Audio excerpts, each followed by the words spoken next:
And I see Myron is in the backdrop and he's looking dapper. Is he looking ready? I see an American flag. Thumbs up, Myron. Let's see if you're coming in hot. Sir. Hey, what's up, man? How are you? Very good. How you doing?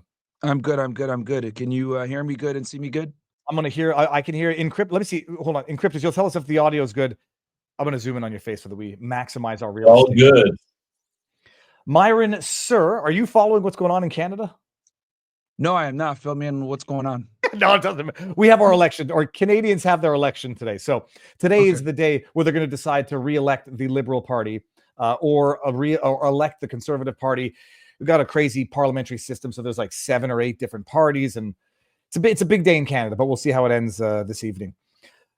So Myron, the functional equivalent of like the American election, pretty much in November for you guys. Yes, it is. It is our November election day today, and people have been drawing some analogies between how accurate or inaccurate the polls are versus the two candidates, because like everyone's like, oh, they said Kamala was going to win, they said Hillary was going to win, and Trump beat them both times. But we don't really have a Trump up in Canada because apparently Canadians are so offended by any Trump-esque personality. Their populist conservative has to be pretty much a liberal Democrat. Wow.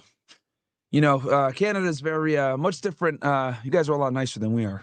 Well, you see, I make the joke, nice until you disagree with them. Nice is in the sense of subservient. And then when you are no longer subservient to their subservience, that's when the subservients cease being nice and find the liberal tyrant in their heart. Myron, for my crowd's going to know who you are, but just in case they don't, tell them who you are. 30,000 foot overview. Yeah, sure. So my name is Myron Gaines. Prior to this, I was a special agent with Homeland Security Investigations. I used to do criminal investigations on the southwest border. I started my career in Laredo, Texas, where we went after, everything from Mexican cartel members, sicarios, drug traffickers, weapon smugglers, human traffickers, human smugglers, immigration violations, everything, money laundering. I did that for 4 to 5 years. Then I went over to the Miami field office. I did that for 2 years. And I was doing a podcast as I was starting up the podcast as I was working in the Miami field office. And they basically brought me in and said, hey, man, you got to pick one. I ended up resigning from the government. And now I work, doing the podcast, Fresh and Fit's, male self-improvement. Then I also do Myron Gaines X, where I do more of the political/cultural commentary. I go live Monday through Friday and on Sundays, 5 p.m. Eastern Standard Time. And and then we just try to help guys out as much as we can with the male self-improvement. And we talk about a lot of other things going on, like feminism and all the other stuff people know us for. Well, you've been in the news for other reasons, which we're going to get to. And I do. Okay, so hold on, like back it all the way up, because when I heard, I was listening to a couple of podcasts that you actually, you were doing field work for the government. Well, for which agency again? For Homeland Security Investigations, or HSI. Basically, think of them as they're the biggest investigative arm of Homeland Security. So they're like the FBI for DHS. Okay, and you weren't carrying a gun when you were doing that? No, I was. Have you ever shot anybody? No, I never shot anybody. Have you ever shot at anybody? No, I never shot at anybody. Came close a few times, but never actually did. But yeah, it's an 1811 position, which is basically or a special agent. So it is a criminal investigator. You carry a gun. You're carrying cases. I had an AR-15 as well. I would bring that out for the raids. But yeah. That's actually it's wild, and I want to flesh it out a little bit more. But sure, I like to go even before that. We're how many generations American are you? I was born here, so my parents are American citizens, but they naturalized. But I was the first gen born in the U.S. And where are your parents from originally? Sudan. But both mother and father. Both of them. And did they get married before coming here? Or did they meet each other here? They got married back in Sudan, and then they came here after, because my dad had already was like coming back and forth here, so he brought her with him. All right. And was your dad working for the American government as well in any capacity? No. My dad, man, we grew up poor. My dad was a cab driver in New York City in the 1980s and 70s. Shut up. Okay, so this is how many siblings do you have? I have a sister. She's a doctor right now doing her residency. And I got a little brother. He's like 21. And you're 36, 35? 35. So you have a brother who's 14 years younger than you from the same parents? Yeah, 12 years younger than me. Yeah, he's like 23, I think. Yeah. So And then same parents. Yep, same parents. hold on. How old were your parents when they had your youngest brother? Yeah, I don't know what my mom was smoking. She was what was she? She was probably, she had me when she was 21. So yeah, she was like 33 when she had him. Oh, well, that's still very young. I was looking for an excuse to knock up my wife again, but she's 43, so that probably won't happen. So, Sudanese immigrant refugees? No, they were from North. Well, back then, Sudan used to be one country. Now it's North and South Sudan. But my parents are from the Arab North. Okay. And why did, it's going to be a stupid question because everybody wants to come to America. Question. Well, I say, like, why did they come to America? Were they fleeing? I don't know if there was conflict at that time, but were they fleeing any conflict or just wanted to come to a better life? Yeah. No, there was definitely conflict. South Sudan and North Sudan were fighting. This is before they had like they were fighting. The countries weren't split. Yeah, I think they split in like the 2010 or 2011, 2012ish. But there was definitely fighting going on even at that point back then. I think I say it's a silly question. We look at some parts of the world and there's always fighting. It's just a question of the degree to which there's a flare up. So they come to America. Your dad goes to New York and becomes a cab driver in New York in the late 70s, early 80s. Yeah, he came here in the 70s, if I'm not mistaken, is when he first got here. But that's taxi driver levels of when New York was at its, I don't know if it was at its nastiness, but pretty close to. Yes. So 1990, if I'm not mistaken, was like the most. It was the had the most murders ever. 1990. So it was a bad time. New York City in the 90s was horrible. Giuliani eventually ended up coming in and cleaning it up, but it was very, very bad. I remember, like, I was there in 1996. It was the first time I ever saw Blue Man Group with high school. We had a field trip, and it was pretty gritty, but that was sort of on the up end of when it was gritty. But it's kind of amazing. Your dad becomes a cab driver, and the obvious question is, he raises, I don't know what your youngest brother's doing, but at the very least, I'll say successful by every metric children. I mean, how does that work? What work ethic is your dad? How many hours a day is he driving a cab? What is life like with the dad cab driver? Is your mom at home? Yeah, no. My dad is a big part of the reason why I'm the way I am now. Like my dad, so he's the type of guy works really hard. One thing I remember growing up as a kid, he refused to take welfare. He would never take it. He was like, I'm going to work for everything that I get. I'm not going to be one of these like scammer immigrants that comes here and just abuses welfare or whatever. So he always worked. And I remember one story about him, and I actually had to tell Rudy Giuliani this thank you when I saw him. But what ended up happening was my dad was driving a cab, and he was no stranger to weirdos that would like, try to rob him or whatever. And in New York City in the 90s, like I said before, was really bad. And one day he was there at a gas station filling up, and he got hit. Basically, someone like hit him, and they ran away and ended up messing up his leg. He ended up breaking his leg, and instead of taking time off, right, what he did was he just drove a cab with a cast on.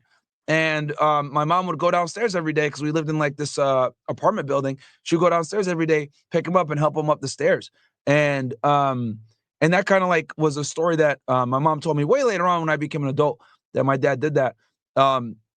But that was just like his resilience to like get stuff done and be a provider, right? He didn't want my mom to work. That's just how he was. And he just really wouldn't take any excuses. So when Giuliani came, when I met Giuliani at the RNC, I said thank you, because he started going a lot harder on violent crime in New York City back then in the 90s. Because my dad had been robbed multiple times. He had been attacked being a cab driver. Had been put at gunpoint a few times. But yeah, when he got hit and the guy just ran away and broke his leg, he refused to take time off, and he just like drove the cab with a cast on. I'm going to ask the politically incorrect question, and we're going to, Sure. It'll come earlier. The majority of the incidents that your dad had with held up at gunpoint, etc., demographically, was it white Americans, black Americans? No, it was black dudes every time. Don't worry. I talk shit about the black community all the time. No. Well, no, that'll be, when I say, like, some people get mad at the things you say about Jews in Israel, I was like, well, if it's fair game and he's critical of, but it's very important as well, because it does explain, again, the genesis story of someone who comes from Sudan, a foreign country, comes here to work hard, bust his ass, and then has those types of experiences, whether or not you would draw the same conclusions from those experiences, this would explain at the very least his experiences and how it brought you up to be the way you are. And not in a bad way. I'm saying it's no, sure. and so, but with him, he you know, and this is why, it was 100% black people, man, and they're, you know, my thing is I'm critical of anybody, right? I don't just like I've talked shit about black people, Asians, Indians, you know, with the H-1B visa. Actually, that got me in trouble on X when I talked about the H-1B visas. But yeah, no, 100%. They were all black, man, every single time, because they're fucking, a lot of them were crooks in the 90s. And even to this day, let's be honest, the majority of the violent crime in the United States is all perpetrated by a minority of the people, unfortunately. So that's kind of what it is. I presume your parents are Muslim? Yes. And were you brought up religious, or were they religious? So they're religious. I was brought up fairly religiously. You know, obviously I'm not as religious as they are. I still believe in the religion. I still think it solves, you know, a lot of the problems. You know, but I'm not religious myself. I'd be lying if I sat here and said, "Oh yeah, I'm super religious." So, no, I think. And again, you know, I don't know if your dad watches your channel, but with some of the ladies on the show, so we'll get into how that, you know, jives with everything in terms of some of the guests. But so you're an athletic kid, right? You did very well in university in sports. Yeah. I was Division I athlete in college. I was a rower. For those that are unaware, it's the sport of crew, which is like, you know, it's like the it's called crew or rowing. Like if you've ever been to Boston, you see like the Harvard guys on the river, like rowing. I did that. I went to Northeastern. I graduated in 2013. So, you know, it was good because that kept me away from a lot of stupid stuff, right? Because when you're, you know, you go to college, people do drugs and do all that other stuff. Like me, I never did a drug in my life. I rarely drank. You know, we were always training because it was a year-round sport. Okay, it's very cool. And I guess you work for Homeland Security for how many years did you do that for? So I was an intern in 2010. I was 20 years old. I came on as an intern, and then I became an agent at 23 years old when I graduated from school. So, so that was in 2013. So yeah, I was with the agency a total of 10 years, 7 as agent, 3 as intern. And I left in 2020. I left December 4th, 2020. That because they basically made me pick one. They said, hey, you know, government or, you know, social media. And at that point, you know, I had employees, so I had to make the decision to you know, what I was going to do. So it was difficult, but you know, obviously I had to stick by my people because at that point people were depending on me, so I couldn't just let them down. But it was tough. I didn't want to leave the government, man. I know a lot of people love to be you know, yeah, I can't wait to leave my job and everything. I actually enjoyed working for the government quite a bit. It was a really fun job. You know, I had it since my 20s, and you know, I didn't want to leave. Well, you mean the salary is decent, but I presume not comparable to what you're able to bring in on your own. If you work for yourself, you make a lot more money than working for someone else. Yeah, for the government, I'd be honest. Like I was making about 120,000 a year working for the government in the Miami field office, which, you know, compared to being an entrepreneur, that's nothing. But you know, for me, I live way below my means. I'm a hardcore minimalist. I don't believe in, like, you know, flexing and, you know, all the other dumb stuff that idiots do when it comes to like buying jewelry and these extravagant things, luxury. You know, you've been to my place. The nicest things I have is a studio, but other than that, man, like my stuff is all relatively very low, minimalist. You know, I don't believe in luxury items. As a matter of fact, I think luxury a lot of times is a scam. Luxury items, luxury cars, luxury anything, luxury, you know, fine dining. I think it's all a scam, to be honest with you. I know. I 1,000% agree. I just had my kid in Vegas for an event, and we're like walking around and people spending stupid money on stupid things, and like there's no value to this high end, call it not jewelry but design stuff. It is a big fat waste of money, but it's just to show that you have the money. But you're 35 now, not married, no kids, right? No, not married, no kids, nope. Or is that on the horizon? I would say for sure in the future.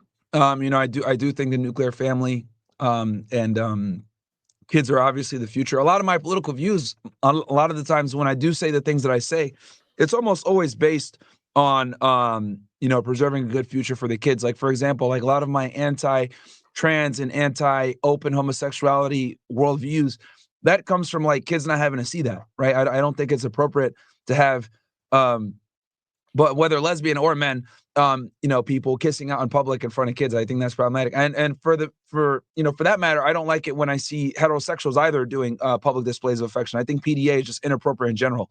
But it's even worse when two gay guys are kissing. I mean, I'll just be honest, it's disgusting when gay guys kiss. That's well. Let me ask you the rhetorical question: how about when two attractive lesbian women kiss? Not as bad, but I still don't want kids seeing it. Well, no, see, I agree in the general rule about like grotesque public displays of affection or just public displays of indecency. That being said, normal loving relationships. This is one thing where I don't have any of the problem that some people on what they call the right has with gay marriage. And I know there's a number of people who say, like, a man and a woman is obviously the ideal circumstance. Does it mean that there's something sinful about the alternatives where if there are two functional, loving parents, be they both men or be they both women, that's still better than having a broken home or not having the kid to begin with? The question is this: where is it the slippery slope that you see or others see in terms of? I see in reality, people will say, well, it's gone from gay marriage to 2S LGBTQIA plus rights and transgender ideology and gender mutilation and genital mutilation on kids. Do you see that transition, pun intended, as necessary, or evolution as necessary from supporting gay marriage or gay rights? So the question is, do you need to support the trans movement to support the gay rights movement? No, I guess the less convoluted way of asking it is, do you see as a necessary evolution from supporting gay rights and gay marriage the transgression into the 2S LGBTQIA trans movement? Like, do you see that as the inevitable outcome for supporting gay marriage?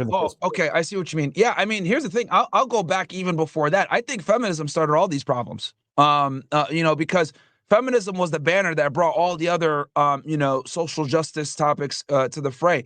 Whether it was, you got general egalitarianism, gay rights, etc. It all came under the banner of feminism. But to go back to your specific question, as far as do I think that supporting gay rights will inevitably lead to the alphabet community, I would say yes to a degree.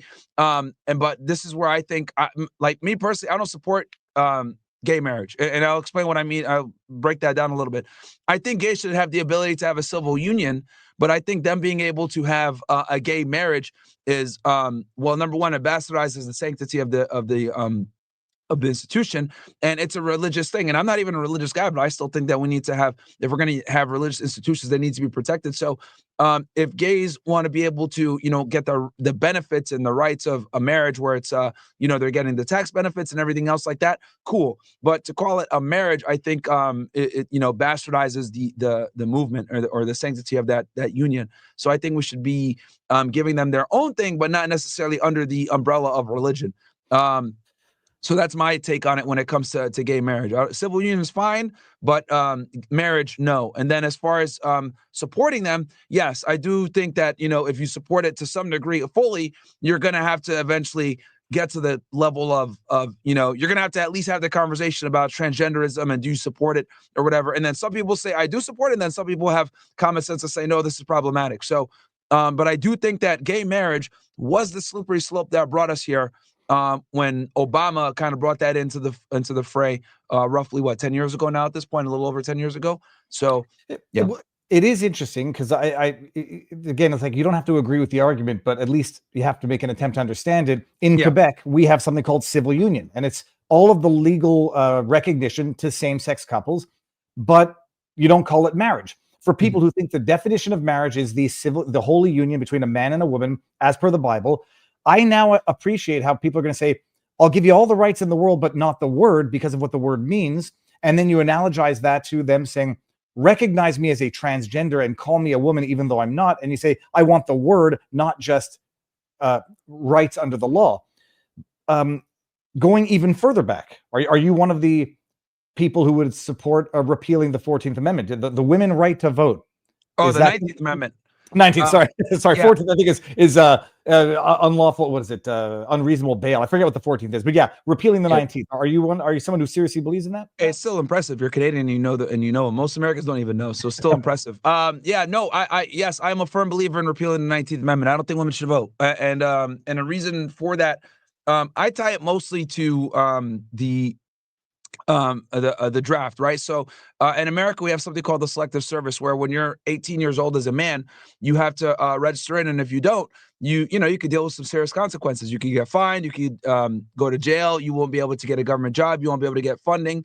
It really impedes your ability to move in the United States. It's almost like being a convicted felon almost. So if you're not in the selective service as a man at 18 years old, there's going to be some problems, but women don't have to necessarily enroll in it. Now, I know some people might say, oh, well, Myron, when's the next time we're going to have a draft, right? You got to start being a little bit more realistic or whatever. Well, my thing is, I look at it like there needs to be skin in the game. Now, with that said, I do think that we should be having people take, I think step one, you need to be in the civil service, and I think it should be men only. And then number two, I do think that we do have a lot of guys that are idiots that don't understand certain things. Maybe we need to put a test out there where they need to take this test, maybe a civil test or something like that, to give them the ability to vote. But in general, I don't think women should have the right to vote. And then there's a bunch of biological reasons as well. But just to keep it nice and simple, I think the selective service is a big reason why they shouldn't vote. I don't think them not having I think the fact that they don't have skin in the game, yet they're able to elect the commander in chief that could send us to war, I think that's wild. And then let's be honest here too.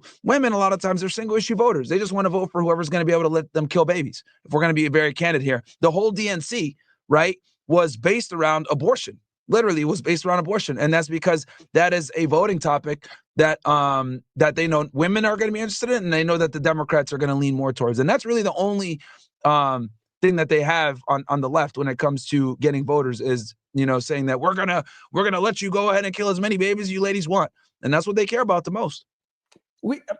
How much flack do you take? I mean, I'll preface this by saying, again, don't agree with it only because I don't, I say once you start getting into excluding demographics from voting, and people are going to say to you, Myron, especially as a son of Sudanese immigrants or as a black man in America, once upon a time, blacks weren't allowed to vote. And once you start excluding one demographic, well, then it's only going to be a matter of time before they take away your right to vote.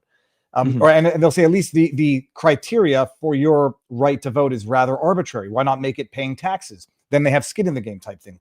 But who gives you the most flack for this? Oh, man, everybody. Women obviously get very mad at me because I look at, when I say the things that I say a lot of the times, I do think that in a lot of cases, I had a tweet that went viral. I said that women need to go back to being second-class citizens. And what I mean by this is, that we've given them so much power and so much privilege that it's created problems, right? If we look at the birth rates being low, if we look at the problems that we have where they don't necessarily contribute to society to the same level, where they're not necessarily in infrastructure jobs, they've completely taken over academia and led to the woke culture. A couple weeks ago, I was over at University of South Carolina, and I was talking about. I saw some of those highlights. Some of that? Yeah. I mean, I wouldn't do it. But it's even funny, even if you don't believe it, just to see the reactions of someone, an adult male, telling a woman to, go back to the kitchen. I mean, it is. They would call it crass juvenile insults and stupidity. The inability of people to laugh it off is what I find truly stunning about it. Yeah. Sorry. Now, please go on. No worries. So, I was having these debates, and, some of the stuff is, just it's funny because, people get so pissed off or whatever. But I truly do think that, if we're gonna run a great society, it's got to be a strict patriarchy. And all we've seen from, female liberation and, female sexualization and modernity in general and the growth of feminism is we've just seen the society kind of be degraded. So, people sit there and say, oh, well, Myron, is it all the women, blah, blah. Well, look, I think when you put women in positions of leadership, a lot of the times it creates problems. The society that we have now and a lot of the things that we enjoy was created by men, right? And a lot of times for women, by the way. If you look at like a lot of the inventions that allowed women to even enter the workforce, like sanitation tools, et cetera, like the tampon, whatever, all these things were made by men.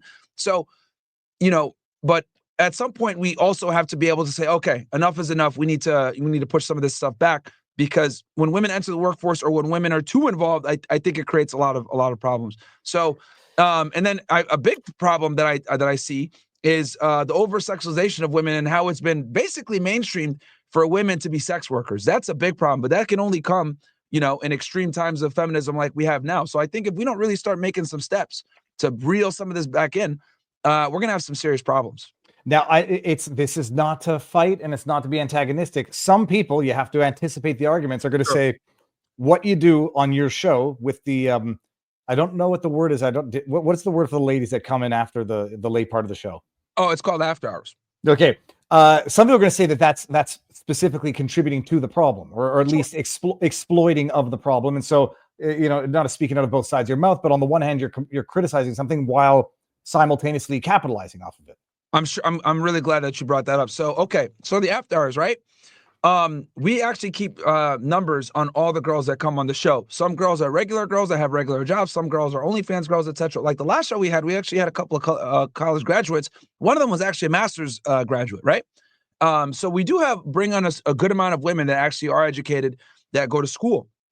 But what I've come to realize is, regardless of women's education levels or their intelligence, whatever, they still regress back to female, traits, which is, getting emotional when facts are presented, disliking certain worldviews, egalitarian mindset, thinking everybody is equal, like the lack of a gross unawareness of meritocracies and hierarchies. Like it's actually fascinating to see how women, regardless of how educated they are, what their background is, etc., they're just like not cognizant of these certain things that like guys like me and you will understand immediately, like a meritocracy and hierarchies. Women don't understand this stuff. So when I'm having conversations with them about this, it's very difficult for them to understand. Now, that's one part. And then the other part, obviously, there are girls that come on that do OnlyFans or whatever. Now, I think it's important, right, to be able to engage with these individuals and show how their worldview is ridiculous. Now, we all know that people want to be entertained. So if you can entertain people while also teaching them, that's a fantastic way to build a great audience and also keep people retained onto the content. So now, some of my critics might say, oh, well, you bring a lot of these thoughts on. Yeah, sometimes we do. That is true. But I think if we're bringing them on and we are challenging their worldview and showing how it's incorrect and a lot of these women are idiots, I think that does far more good than bad. There's been a few times where we've brought girls on where they thought about doing OnlyFans, or a girl watched this and thought about doing OnlyFans. Then she saw the girls come on the show and how they behaved and how stupid they were. And she said, you know what? I don't want to do that. And she changed her mind. So we've been able to get girls to quit OnlyFans, stop doing it, or not go into sex work at all, because they see what's up happening when they go into that world. Even if it's something like stripping, where you can relatively hide it and conceal that background. But girls have watched the show and said, you know what, I'm not going to do that. So I do think you have to engage with the opposition to some degree to show them how their worldview is wrong. And if people can watch that, I think it's a huge learning experience. You see, what I love about that is you didn't know I was going to ask that question. I didn't know I was going to ask that question. And there's nobody out there who could have listened to that answer that's going to disagree with that answer. And just so I'm clear, I'll clarify for everybody. Thought is THOT, which stands for that hoe over there. You know what? I never knew what the acronym was, but I now you taught me something. I didn't know that's what it stood for. I remember learning that. I was like, oh, I learned something new that is totally useless and totally stupid. Because I was saying, like, I thought they were calling them thoughts because they had, I don't know, silly thoughts, but it was THOT.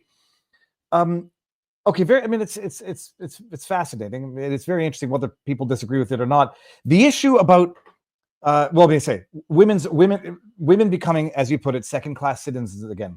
Is it not just a question of the freedom of choice? And if a woman wants to go and not have babies or be, one of the lawyers, literally knew a lawyer who broke her water at the office. If you want to be that, go ahead and be that. But is it not a question of just sensitizing people to traditional values of whether you like it or not? There are biological differences, physiological differences, brain differences, and historically women have occupied certain roles and men have occupied that of the warrior, whether you think that's a good thing or a bad thing. Is it about sensitizing them to it, or trying to actually legislate it at some point in time?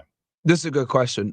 So my thing with this, right? And I say subclass citizens, I'm being funny, right? But like my thing is, I think we at least need to educate them and let them know, look, go ahead and pursue your education, go ahead and go to school, sure, but understand that you are never going to get the same level of fulfillment as you will from a family. And I think the biggest thing is that we've lied to women. I think we need to start being very candid and honest with women and let them know, look, you want to go to school, you want to pursue a career, that's fine. But we're not going to sit here and lie and tell you, okay, you can have it all. You're going to get the family, you're going to get the money, you're going to get the career, you're going to be this badass lawyer and become partner and also have 3 loving children that want to be with you at all times and a husband. Like, it's not, you're going to have to pick one. You're going to have to sacrifice. I think the biggest lie we've told women is that they can have it all.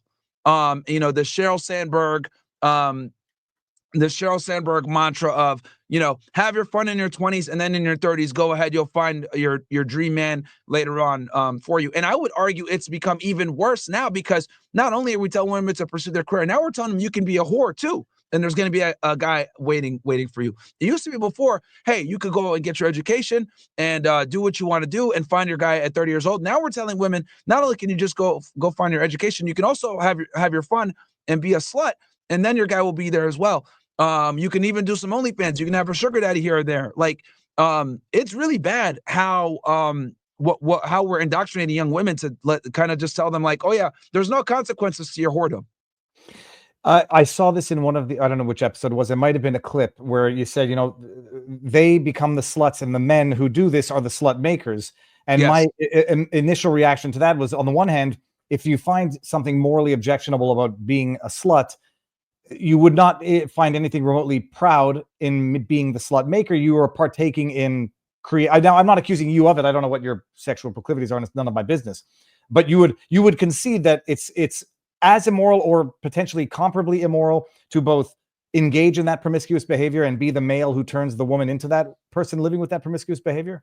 Oh, no. So on this one, actually, I think for men, it's almost required nowadays. For women, no. So for men, when I say guys need to get so I have 5 things I tell guys they need to have in place before they decide to get married, especially in today's day and age. They got to be making 6 figures a year, have 6 months to 1 year of savings, be in shape, 35 years old, and have had sex with 50 women. Now, 50. 50, and I'll explain this. I know that's very shocking. A lot of the traditional conservatives get mad at me about this. Ben Shapiro did a whole video about this, about disagreeing with this. Now, the reason why I say this, now, does it need to be an explicit 50? No, doesn't need to be an explicit 50. But what I mean by this is, it's not necessarily the number that matters as much as I want guys to get experience to deal with modern women. Now, I think it's very important that people understand that women, right, in today's day and age, the way women are now, especially women that are like being raised, right, women that are turning 18, 19, 20, 21 now, the girls that are desirable, I would say, right, because men look at women at a certain age group, they're growing up with a different set of rules than even, just a generation past the girls in my age group grew up with. They're growing up with an entire different worldview, different set of rules, etc. And I think men need to understand this and be keenly aware that the women that your mother told you about no longer exist, right? The, nice girls that, would save their virginity and not be whores or not be promiscuous, etc. That's effectively gone, right? I can't tell you how many times we brought girls on our show, 18, 19 years old, and they already have 20 partners, right? This is where we are in society. Now, it's an ugly reality, but this is what feminism has done. This is what modernity has done. And this is what, society's basically done, where we've told women that they could be like men. And if guys don't understand how modern women are, what's going to happen is he's going to play by a set of rules. Let's say we take a religious guy, right? A religious guy that goes to church and he believes in, I'm not going to have sex until marriage or whatever. That's great. That's noble. I respect that. But here's the problem. The woman that he ends up getting with or potentially marrying, right? She might go ahead and have been a 304, but decides to change her life around, doesn't tell him about it. He doesn't know. He can't look at the 304 is a whore. Okay. Yeah, because if you put it in a graphing calculator, 304, it says hoe. Okay. Okay. Well, now I learned something. All right. Yeah. I know boobies on the calculator. 800135 or something. Whatever. Oh yeah, yeah. I've seen that before too. Okay, so interesting. So he doesn't know, right? So he won't know these things. So what ends up happening is he gets with this girl, right? And he doesn't know about her past because he wasn't able to pick up on the red flags. He thinks that she was, a girl that was saved by God. And then what ends up happening? She reserves the right to always go back to herself, to what she used to be. I use an example. Look at Steven Crowder. He had this wife, right, who was a devout Christian. And what did she do? She regressed back to feminist ideals and tried to destroy his name in the process. And this is what I need guys to kind of understand, is that regardless of how religious you are, regardless of how religious you think your wife is, women always reserve the right to use the feminist route to absolutely destroy your life. So I want guys to not just be red-pilled from a religious perspective, but I need you to be red-pilled from a female perspective and be able to identify these women early on in the relationship so you don't commit to these types of women and then put yourself in a bad spot, because men take on far more risk when they get married nowadays, especially if they're the breadwinner, than women do. So this is why I want guys to ensure that they're able to identify and detect these types of women so that they don't commit to them. So, and you do that through sexual experience, unfortunately. Now, I wish we could go back to a day where both parties are virgins, they get married on their wedding night, and it's beautiful. But thanks to us being in a what I call a deregulated sexual marketplace, where women are the ones kind of choosing who fucks and who doesn't, this is kind of how we adapt to the new normal. Well, okay, I think 4 of your 5 points, I think we all agree with, and they're actually very good. I think this is one of two things. It's either the man whores trying to justify their man whoredness, like I get to have my addiction while judging others for theirs. Sure. Or flip side, it's just, okay, well, now I'm going to break myself because society's broken, instead of just looking for that person who is not a 20-person.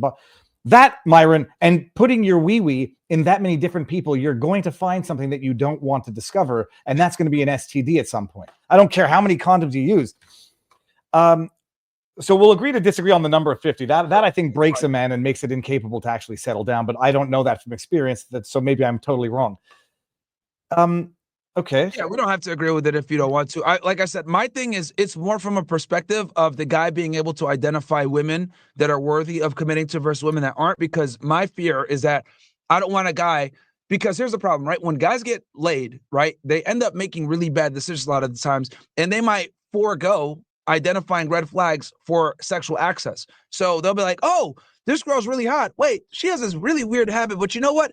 I just want to get laid. And they'll they'll totally ignore like red flags or blaring things that are probably potentially going to be problematic later on. They see the smoke, but they say, you know what? There's no fire. I'll be fine. So, and it's since men's need to mate and get sexual access is so powerful, they'll totally ignore that for a month, years, and then when it does become a problem, it's too late. So I just want guys to be able to think with this head up top versus the head down there. Yeah, and when guys are less sexually experienced, they're more likely to make really bad decisions from a mating standpoint with a woman that, quite frankly, never deserved in the first place. But but you have sex with 50 different women. One of them, or at least 2 of them, are going to be psychotic, and you're going to have some big problems there as well in terms of having dip the company ink. And that's why she's recreational use only, and you now you know never to deal with girls like that.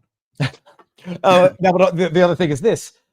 You're right that I haven't dated since 1999, and I can't imagine what it's like today. Like I can't. I could. Yeah. No. Well, I mean, are you?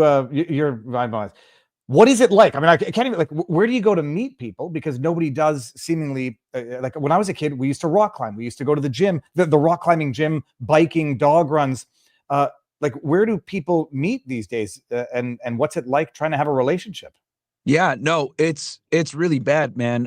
So basically, okay, so and I've talked about this in detail, so I'll go through this. So like, as technology has gotten better, right, and the internet has become a thing, what's ended up happening now? Because you said you haven't dated since 1990. So in the 1990s, women had to go outside, right, to find a man. They had to put effort into the way they dressed, the way they looked. They had to put themselves out there. They had to have real interactions. They had to be able to communicate with an individual, right? Make themselves available. Now, thanks to the internet, namely Instagram and dating apps, especially, what's ended up happening where women are now able to basically have their pictures on the internet, have their Instagram profiles there, and men just approach them via the internet. Now, when it comes to Instagram and social media, what this has effectively done is a woman's phone is now like a box of cocks. They open up their phone and they got a bunch of dudes offering them all types of offers, whether it's I'll fly to Dubai, I'll give you money here, I'll be your sugar daddy, I'll simp on you, whatever. So what this has done is it's made women a lot of the times insufferable, entitled, rude, obnoxious, and stupid, because they haven't had the need to prove themselves to be a good girlfriend, to be a good wife, or whatever. So what ends up happening is you have an entire generation of extremely entitled brats that now exist out in society. You know, they're dumber, they're less intelligent, they're not interesting, they don't have any hobbies, they're not you know, and quite frankly, they think that they're better than a lot of guys. Any young man that's watching this right now probably knows what I'm talking about, where if you take an average woman, she thinks she is more important than an average man. She thinks I deserve a guy. I'm a 5, even though she's going to look at herself as a 9 or a 10. She's going to think I deserve a 9 or a 10. And it's because of the internet, and it's because of this constant attention that they get, where no matter what, they just open up their phone and someone is hitting them up. Now, the problem with this is that since all the women think that they're 10s, they all think that they're entitled to the top tier guys. And what ends up happening is the top tier guys, all the women are chasing them. So what ends up happening is these guys never settle. Meanwhile, the regular guys that maybe 20, 30 years ago that would have been able to get, a good monogamous relationship, these guys are getting ghosted. These guys are not, or these guys are struggling. These guys are having a very hard time finding girlfriends. So this, what ends up happening now is the marriage rates are plummeting. The divorce rates are skyrocketing. Women don't find a majority of men as attractive because women's needs have shifted, because while this pernicious, activity has been going on with the social media and women being, getting their fucking egos lit on this side, what also has been going on is women are becoming more educated. So not only are they getting it from the validation with the internet, now they're becoming more educated, they're making more money.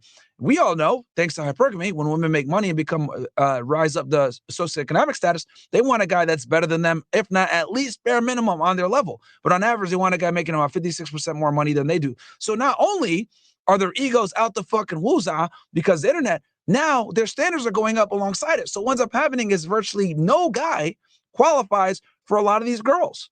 And what ends up happening is when women are in their peak, in their 20s, etc., they don't want these guys. They want to go ahead and just kind of play the field, be single. If they do have a guy, they think that they could do better. And this was kind of led to this hookup culture that we have now, and this situation where so many women are complaining and saying that they can't find a guy, not knowing that the reality is the reason why they can't find a guy is their standards are too goddamn high. But they don't want to hear that because women think that they're special and they all think that they're 11 out of 10s. So you have multiple things going on socially and culturally that have kind of led to this degradation of the relationships. And it's because of the internet, social media, dating apps, women being educated, women entering the workforce, etc., that's led to this overall degradation, and why so many guys are struggling now versus 20, 30 years ago where we saw more relationships. Well, I can't say that I didn't picture myself in there in terms of an average man today who would have gotten totally ghosted. And when I met my wife, we were at a house party. Of course, I met her when she was 17 and I was 19. So she had not yet met any better, if there is. It is wild that you met, the internet thing in terms of just having every access on earth, just, flipping through and the right swip or the left. I forget which one is which way. I wouldn't want to be dating today, but what is your, it's going to be a stupid question. What's your advice to men then? You give them the good advice, the 4 or the 5 points, get a good, decent job, get some decent savings, be in shape. What was the 4th one that I agreed with? Exercise, 6 digits. Yeah, so have a good amount of savings, like 6 months to 1 year of savings. Obviously be in shape, go to the gym, you got to train. 35 results, you have a little bit, you're a bit more worldly, you understand things. Yeah, that was the other one. So stuff like that. So, but yeah, and that's just like entry level, just to be in a position where you'll be attractive to a good amount of women, where you can be in an authority position, because a lot of women make their own money. A lot of them are successful. A lot of them are educated. And then a lot of them, just to be honest, are very arrogant and cocky. Like, they'll never admit this, but the reason why I speak about this in such in the manner that I do, because a lot of people might be watching like, Myron, not all women think this way, blah, blah, blah. No, a lot of them do. And the thing is that they'll sit there and they'll try to play the humble card or whatever. But the reality is their mating practices tell you guys everything you need to know. When women sit there and they say, I'm very picky or blah, blah, blah, that's based 100% on where they view themselves. I think guys need to understand, when a woman has high standards and says, I'm picky, blah, blah, blah, she's doing that based off of what she thinks she deserves. So that is a very easy way to see where a woman sees herself in the sexual marketplace. And most women have an overinflated sense of self-worth to the 10th degree. They'll be there and they'll say, I'm a 9 out of 10, I'm a 10 out of 10, oh, I'm perfect. And they'll want a guy on their level, if not more. But the only reason why they believe that is because we live in this very kiss women's ass, they are the prize, gynocracy.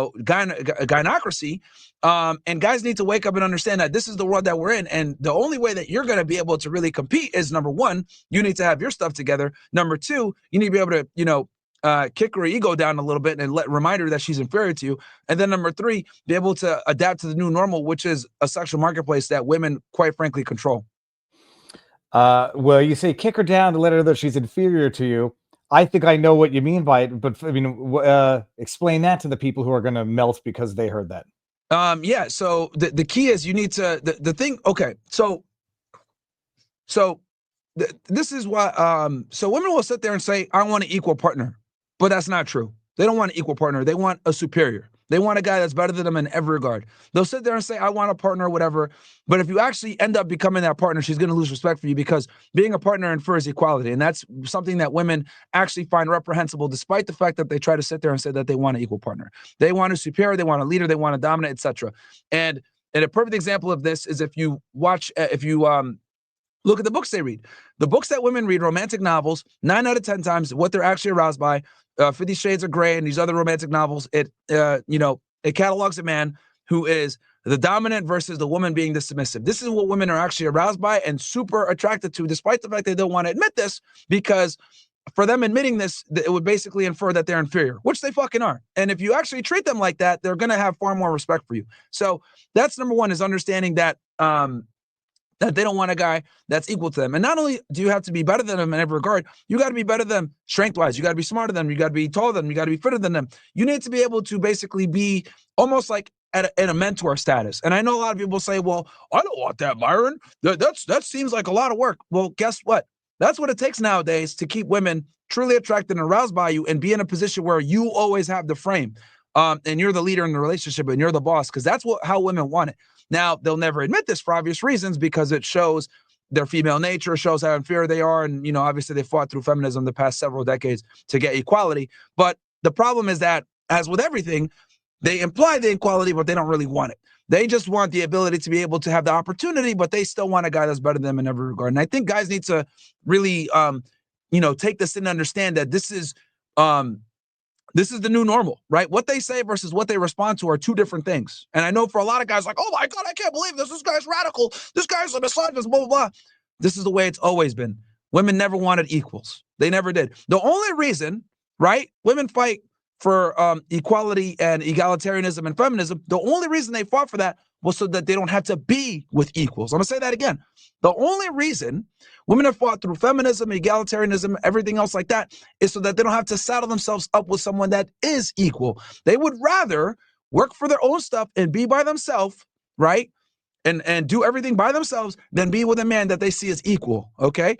That's what they actually fought for, the feminism. So they don't have to saddle themselves up with a fucking loser. Now, if you're a winner, they will gladly throw all that feminism stuff by the wayside and be your woman, but they need you to be superior to them in order for them to do that. That's the truth with feminism. It was to get rid of the normal guys and remove them from the sexual marketplace so they don't have to saddle themselves up with that guy. They'd rather go to college and take on hundreds of thousands of dollars of debt, stress, work for someone that doesn't care about them, and put themselves in an early grave so they don't have to be with an average guy. That's how much women hate average men. It is, when you mention like women being, or people being picky, and when you say like that, and I view that as sort of like a transactional view of human relationships, like how tall, how strong, whatever, as opposed to just viewing the human. But the idea, what you're describing, sounds a little bit like the innate desires of what made women and men throughout history versus the feminist promise, which is they want to be if you say the alpha of the relationships, where it doesn't work when someone actually has to carry the babies and raise the babies, and that subconsciously they want something that they haven't been promised, they were told was the opposite by the modern feminist movement, if we can put it in more politically palatable terms. Yeah, and I'm sorry about that. I was getting my guy to help me with some stuff, because for some odd reason I was supposed to be streaming this on YouTube, but it's only on Rumble. So basically, the whole feminist like movement, etc. A big part of it was to allow women, right, the same opportunities as men, because this is what feminism really is about, right? Women want the ability to be able to do what men do, but at the same time be able to get off that, what I call like the masculine journey, whenever they feel like, okay, you know what, I'm tired of working, this sucks, I just want a guy to take care of me now.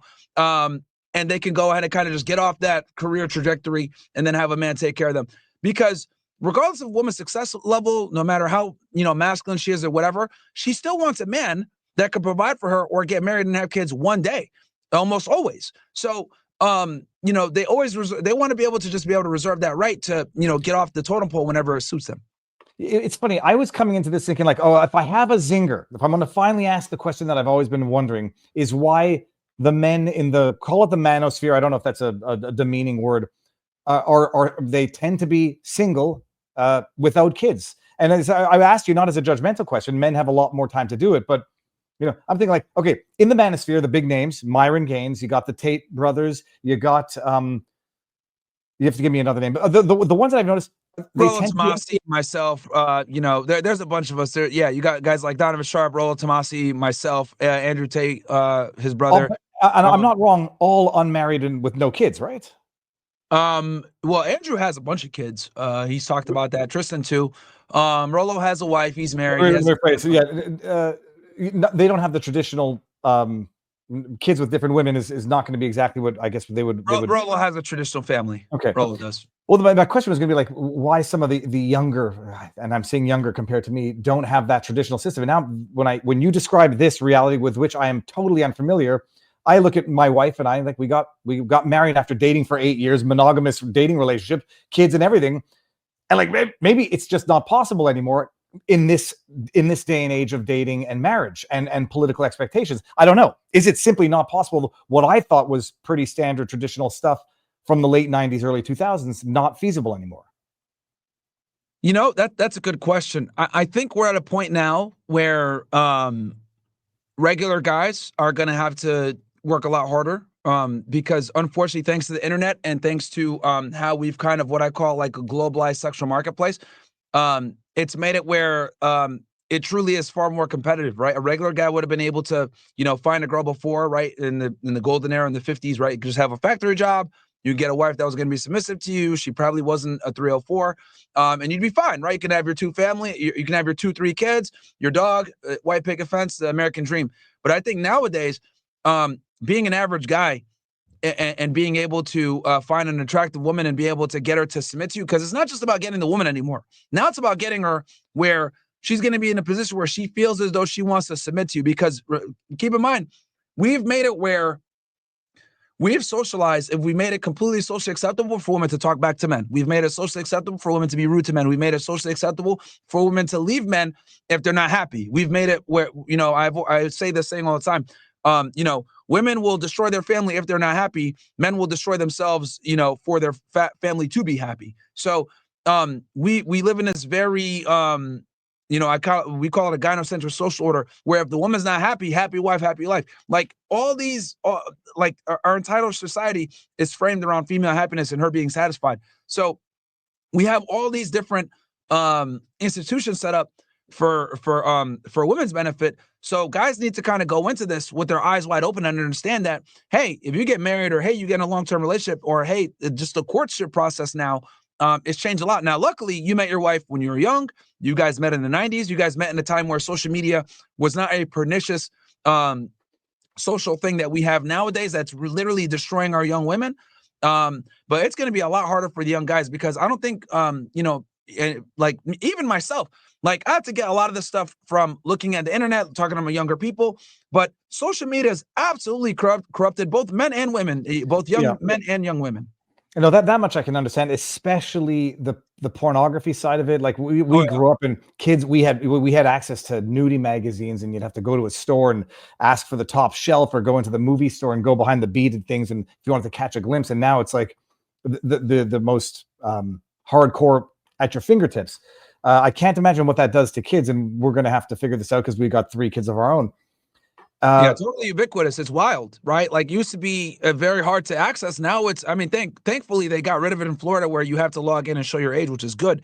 But yeah, man, this is like all of the ubiquity of pornography, social media, etc. Like all of this has been extremely destructive, and I think it's going to have some serious consequences for the next generation. This is the question I had to ask when you said, like, women get used to talking back, yada yada, and I know I can hear the snowflakes screaming, and part of me says, well, okay, people are equal, and if someone wants to be a rude jackass, well, they'll end up divorced, like 50 some odd % of people out there. Flip side is, go to societies where women can't talk back, and I can only think of like the most extreme religious societies, which are not, which I wouldn't want to emulate either. So there is something of a middle ground in there where, I do believe spouses should talk back to each other, but they should fight in private, not in public. And I definitely understand the idea, the emasculating thing that goes on with being slapped by a woman, and that becomes somehow cute and acceptable. But God forbid the roles are reversed and it becomes quite literally criminal spousal abuse. I I don't know what the middle ground is. When I say talk back, I mean as in, I'm not saying like, oh yeah, Sean Connery or girl. No, what I'm saying is that. And for those who don't know, Sean Connery talked about slapping a woman if she was rude to him. Yeah. So no, what I mean by that is like she's constantly challenging your authority. Like you say, hey, this is going to be the final decision, and she doesn't respect that, right? Because it should have. I think any relationship dynamic, the man needs to be the final decision maker. I'm not saying don't listen to what your girl has to say or to what your woman has to say. Obviously, her opinion matters. And what's going on, but you need to be the final decision maker. But when you make these final decisions or when you say something, she's constantly challenging your authority. And I say that because we live in a society now where it's amazing to me how many times I ask a woman, hey, what do you think men want? And she says, like girls literally think that challenging their guy or making him better through challenging him is something that men want. And it's actually alarming how many young women think that this is something that men find attractive. And it's like, no, that's not what we find attractive whatsoever. But they've been indoctrinated through feminism, through mainstream media, to think challenging their man is something that men want. No, the last thing a guy wants to do is work all day, challenge the world, then come home and have his wife challenge him. That's completely antithetical. But young women think that this is attractive. So that's what I mean by that. And I just happened to flip over to the Rumble and look at one chat, and it just stuck up right now. It says, Christine Anderson, this guy's a real jerk. He hates women and thinks we are useless. I know what your response is going to be, but let me hear it. Yeah, so the reality is the majority of women are useless. And they don't like to hear that. But, a big reason why so many women are useless is because they've never had to be useful, if we're going to be honest here. Because a lot of women, right, especially if they're attractive, they just get everything given to them. Like, let's be very candid here. A man's life is significantly harder than a woman's life in every regard. Right? Men have to earn their value. Women don't. Now, if women do want to work hard and become successful, absolutely. There's a bunch of women out there that are extremely hardworking, right? I could give my sister as an example, but that's far and few between. Most women prefer not to enter the workforce or work a super hard job or have to go through, ridiculous levels of education to reach that job. And if they do actually go through, they end up quitting or backing out because the reality is there's no real proclivity for women to earn an abundance of money or resources because their sexual market value is not determined by that. A man is far more likely to work hard because if we don't work hard, we don't get laid. We don't get sexual access. We can't procreate. But for a woman, if she decides I don't want to work hard, that's not going to affect her ability to find a suitor. Okay. And in many cases, it'll probably make it easier for her to find a suitor when she's not too successful. So when I say these things, women get angry, but the reality is that there's a significant burden of performance on men versus women. The funny thing is, it's only the focus on sex that I think would piss some people off. This is pretty decent advice for everybody: is make yourself useful and don't rely on superficial elements of your being in order to get what you want. Because I mean, I'm not one of them, but I've seen plenty of men who are so good looking, it's actually been a curse in their life because they get things that they don't necessarily have to work for or deserve. And also become something of like, people look at them and they don't see someone who worked hard and did whatever. They just see someone like painfully good looking, chiseled and whatever. So, I mean, I think this applies to everybody, but materializes. Real quick, I'll tell you, Viva. So notice how people get offended when I speak in generalities. This is something also that's a unique phenomenon that I see only with women. When I speak in generalities with men, no one bats an eye. If I were to say, yeah, most men are complete idiots and buffoons, no one in the chat would get angry at me and for me saying that. They'd be like, yeah, a lot of guys are fucking idiots. I agree with you on that. But if I say most women are retards, oh, what the hell? Like, women have an inability to understand that the world operates on generalizations, and they will get offended and they will go ahead and make an argument for the exception to the rule. Well, I'm not an idiot. I'm smart. I have a 4.0 GPA, even though the whole education system is literally, made for women to be better slaves because they tell you to sit there and follow instructions. So of course little girls do better. That's a whole other conversation. The whole education system is scammed on women. But the point I'm trying to make is, like, men, when I talk in generalities, no problem. No one's going to bat an eye, even if I say something bad about men. But when I speak in generalities about women and I say something negative, they get extremely offended and they're unable to think of things from a rationally sound, logically sound perspective. And they get angry and offended and they get mad at me. It's a phenomenon that only women have this thing. Well, I'd say you might be right on a broader scale, but if you generalize about other demographics, I think you'll find those demographics or those broad groups will get angry at the generalizations, and we're probably going to get there in 1 second. But just the thing about you said about school being designed for girls, and any girl or anybody who's saying that's a sexist thing. We've got 3 kids, 1 boy, and we're homeschooling the boy now because school is quite clearly not made or at least today's schools, are not made to deal with rambunctious boys, because they are, I don't care what anybody says, physiologically, psychologically different, and not necessarily better. Boys are I think, are bigger idiots for a longer period of time than girls. They don't sit still.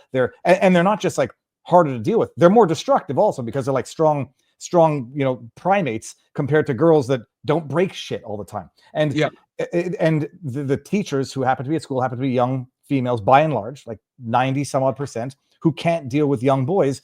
And it either leads to the emasculation of young boys, or the medication of young boys, or I should say the prescription of medication to young boys, or what we did, pull them out and we'll do it ourselves, despite it making us both go freaking crazy. It's 1,000% true, or at least accurate. But it's funny, Myron. Like I can see people not liking the delivery, not liking the some of the rhetoric, but it's very tough to disagree with thousands of years of human nature. Like, this is what religion was predicated on. This is what the nuclear family was predicated on, and whether or not there are exceptions to the rule that, by and large, there's plenty of nuclear families where there's abuse and broken marriages and unhappiness. But you're talking about odds over a longer period of time. And in poker, an amateur can win every now and again, but over the life of years, the professionals will win, just because all of the odds tend to flip in their favor over a period of time. But I'm just saying what we all say in the locker room anyway. And I also, the other thing you were saying, right? Like, I find it interesting, right? If you look at ancient Islam, biblical times, etc., there was no cell phones. There was no emails. There was no text messaging. How is it that all these different ancient civilizations understood that men need to be in leadership roles in order for the civilization to progress, right? Like, whether it was Asian, Indians, Native Americans, whatever, they all were patriarchies and understood that men need to be at the helm for us to be able to progress as a society. And then even to this day, it wasn't until we have all this technology and all this modernity that, now that we've pretty much civilized the world to an incredible degree, that we let women have some kind of power, and they still fuck shit up. So my thing is, I'm just saying the truth, that quite frankly, when it comes to leading a society, prosperity, etc., men need to be at the helm. And if they don't, we're going to end up with women at the helm, and that's going to lead us to problems. Because let's be honest, man, women suck at everything when it comes to competing with men. Men are better than women at every single endeavor when you actually compare the two genders. And for all the women that are probably losing their minds watching the stream right now, it's like, that's not true. We have kids. Well, you need us to have kids, you dumb bimbo. So the reality is, in every regard where humans can compete, you put a man against a woman, we are better than them. I'm trying to think now, because sports, it's an easy one, except they'll say gymnastics, women perform better than men. I was going to make the joke that, there haven't been very many warrior societies that were led by women, because I presume they would have been decimated by the other warriors that had, like, the Maoris as their warriors and whatever. Okay, let me try to. There's nothing, bro. I'm telling you, we're better than them. I'm going to feign outrage at what you just said. It's terrible. There have been very many good female chess players. There's been very many good. I can only think in sports. Literature, there have been some great thinkers. So, I mean, the question is going to be, you mean just by numbers, proportions, statistics? And then the argument's going to be, well, that was only because, the Ayn Rands of the world had to break through the patriarchy. There are just as many great philosopher women as there were men, but men kept them down. That's going to be the retort. Yeah, they always say that. But then I say, well, women have more privilege and rights now than ever before. And they still, like, with affirmative action, they still can't beat men out. Like, well, excuse me. In the hip hop industry, I'll say the women are doing very well with Cardi B. In the music industry, what's her face? Lady Gaga just went to space. No, it is interesting, because, like, people will say, you're wrong. There have been great many female thinkers. And then you're going to say, yes, but then statistically, the ancient Greeks were by and large men.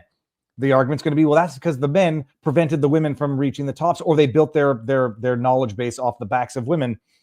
And then it's just going to be a question of statistics, and then it's going to be a self-fulfilling prophecy. Did the women not attain those peaks of intellect and physique because they were forced to raise families, or because they chose to raise families? And then is it a natural order of things to have that distinct, or that differentiation between the sexes? I'm going to have to mull that over.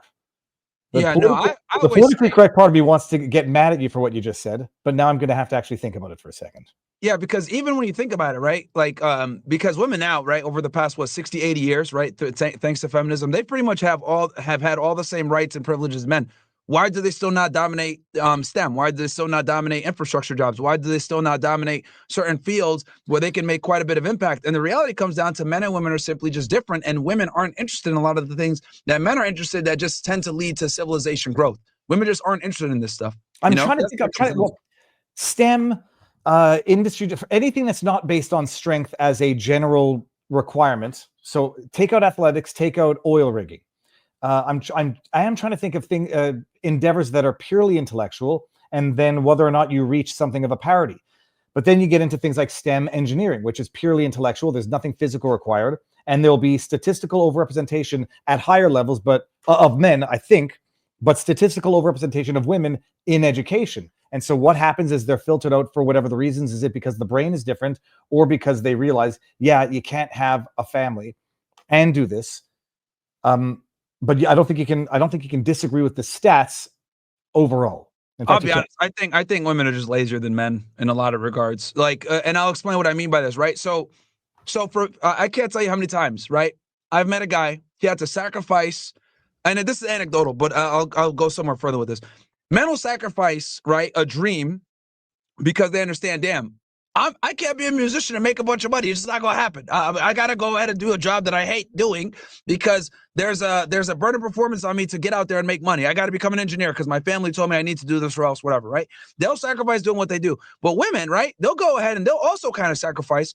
Okay, my family told me I got to be a pharmacist because I can't be a singer, whatever. But they're far more likely to quit that job and pursue what they want to do, or find a man that will allow them to take care of, the provisioning and stuff, and then they'll go ahead and pursue their dream. So in other words, like, women have a back door that they can escape out a lot of the times, where they don't necessarily have to be the provider. But for men, it's like, if you don't provide, you're not going to get sexual access. No one's going to respect you, etc. So we have to work. Women don't, right? That's the difference. I can't tell how many times girls will have a degree, right, in a certain field, and they'll just quit. They'll say, I don't want to do it. And they just won't do it because they don't need to. Versus the guy, he doesn't want to do it, but he still has to get up every day and do it. Well, now I've got there's a logical problem here, is that on the one hand, you're saying that, women should be the homemakers and not endeavor to do what the men do and become senior partner at law firms. Yep. But then unless you're suggesting they're not quitting to raise a family, they're just quitting because they're lazy and not actually doing the other part of what you think that they should be doing as the natural order of things, which is building a home.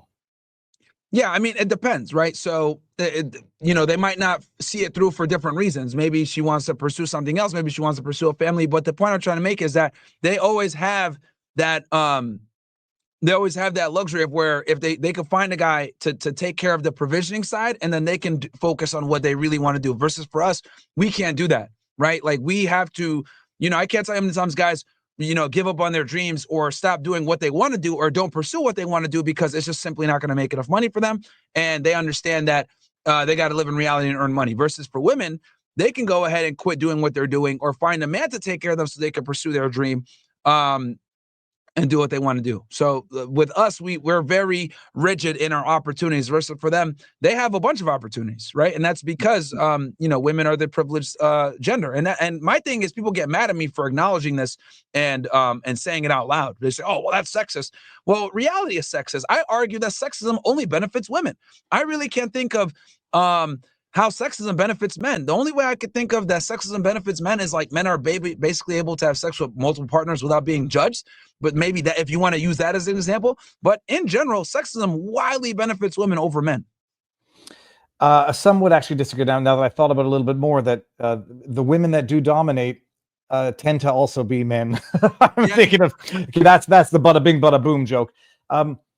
Myron, so some people are going to say that the reason why you're not getting married is because you're not going to find a woman who's not going to be offended by what you're saying. What's amazing? A lot of girls actually, privately agree with me a lot and say, yeah, no, everything that you're saying is 100%. And they agree because a lot of women respect guys that can just say it like it is, right? They want a guy that isn't afraid of what they're going to say, can tell them that this is what it is.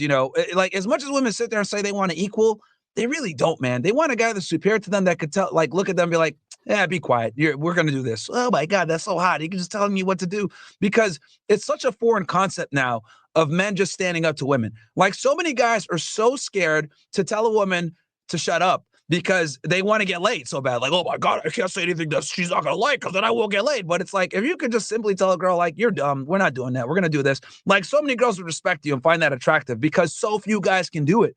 Right now, I know there's a bunch of women probably in the chat right now that are mad. Oh, guys are misogynist. Shut up, bitch. You love guys like me that can tell you to go in the kitchen and make a sandwich.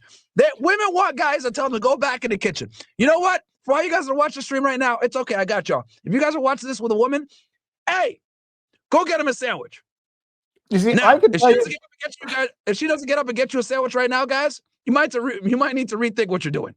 All right. Now, so some people are going to get wildly offended, and I would say, first of all, if you can't hear what someone says and you don't like it, and you're going to get offended, you're a bit of a baby. I'm looking at you, Myron. I'm saying, like, this would lead to a divorce in my family, not because I'm a beta male, but because first of all, maybe it's a different time where, and maybe I'm just fortunate that I don't actually disagree with my wife, or we don't disagree on meaningful things. So, like, we don't have to have these critical arguments on issues that would otherwise drive a wedge in people's marriages. Like when we moved to Florida, we both agreed. It might have taken some persuasion on my part, but not this type of force or psychological force. When the kid came out of school, we both agreed. And so, like, we're in simpatico.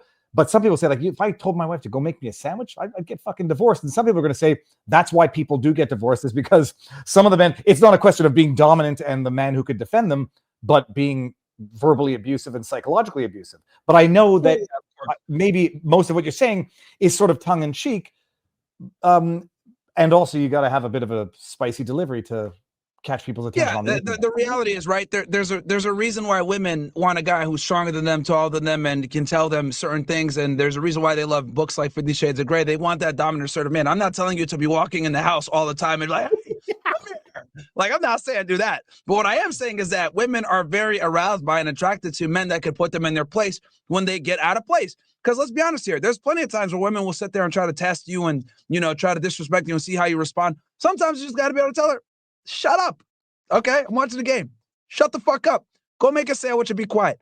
And she might like pout like, no, that's so mean. But deep down she's like, damn, like that is hot. This guy could tell me what it is. And a big part of being a man is being able to identify when you need to do that, right? Like, it's obviously, you can't do it every day. You can't be Sean Connery, but at the same time, you also can't be a wimp where you're scared to do it. You need to be able to wield that authority and be able to do it when you need to. Now, of course, there's going to be women in the chat that are going to get mad and be like, oh, that's not true, blah, blah, blah, because these are unflattering realities about female nature, because, they've been fighting for decades to be treated as equal. So you get this guy on the podcast that comes in and tells you, like, yeah, they're actually aroused by you telling them to shut the hell up.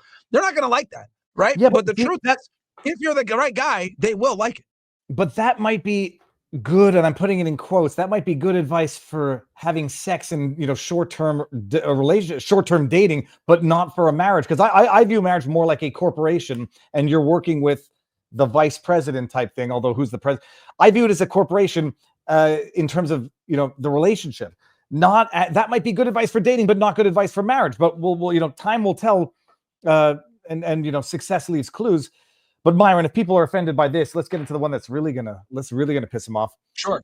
Israel and the Jews, Myron. We have to get into this. Okay, sure. Sure. No, I say tongue in cheek. You got in trouble recently for. I think I gave you a bit of a hard time, and I'll explain it. But people say at some point, the people who take a trajectory like you in terms of what you talk about on the internet, eventually you find yourself in the rabbit hole of the Jews are behind everything, question everything, even, I say basic historical facts. Did you get into the most trouble for some of the things you said, not questioning the Holocaust, but rather questioning certain elements of the history of the Holocaust? How much flack did that get you into? And did that have anything to do with whether or not you were at risk in terms of going to England for social media posts?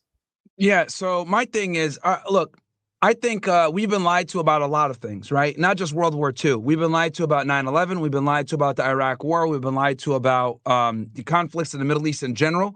We've been lied to about the USS Liberty. We've been lied to even about October 7th in many regards, right? And that's in modern day society.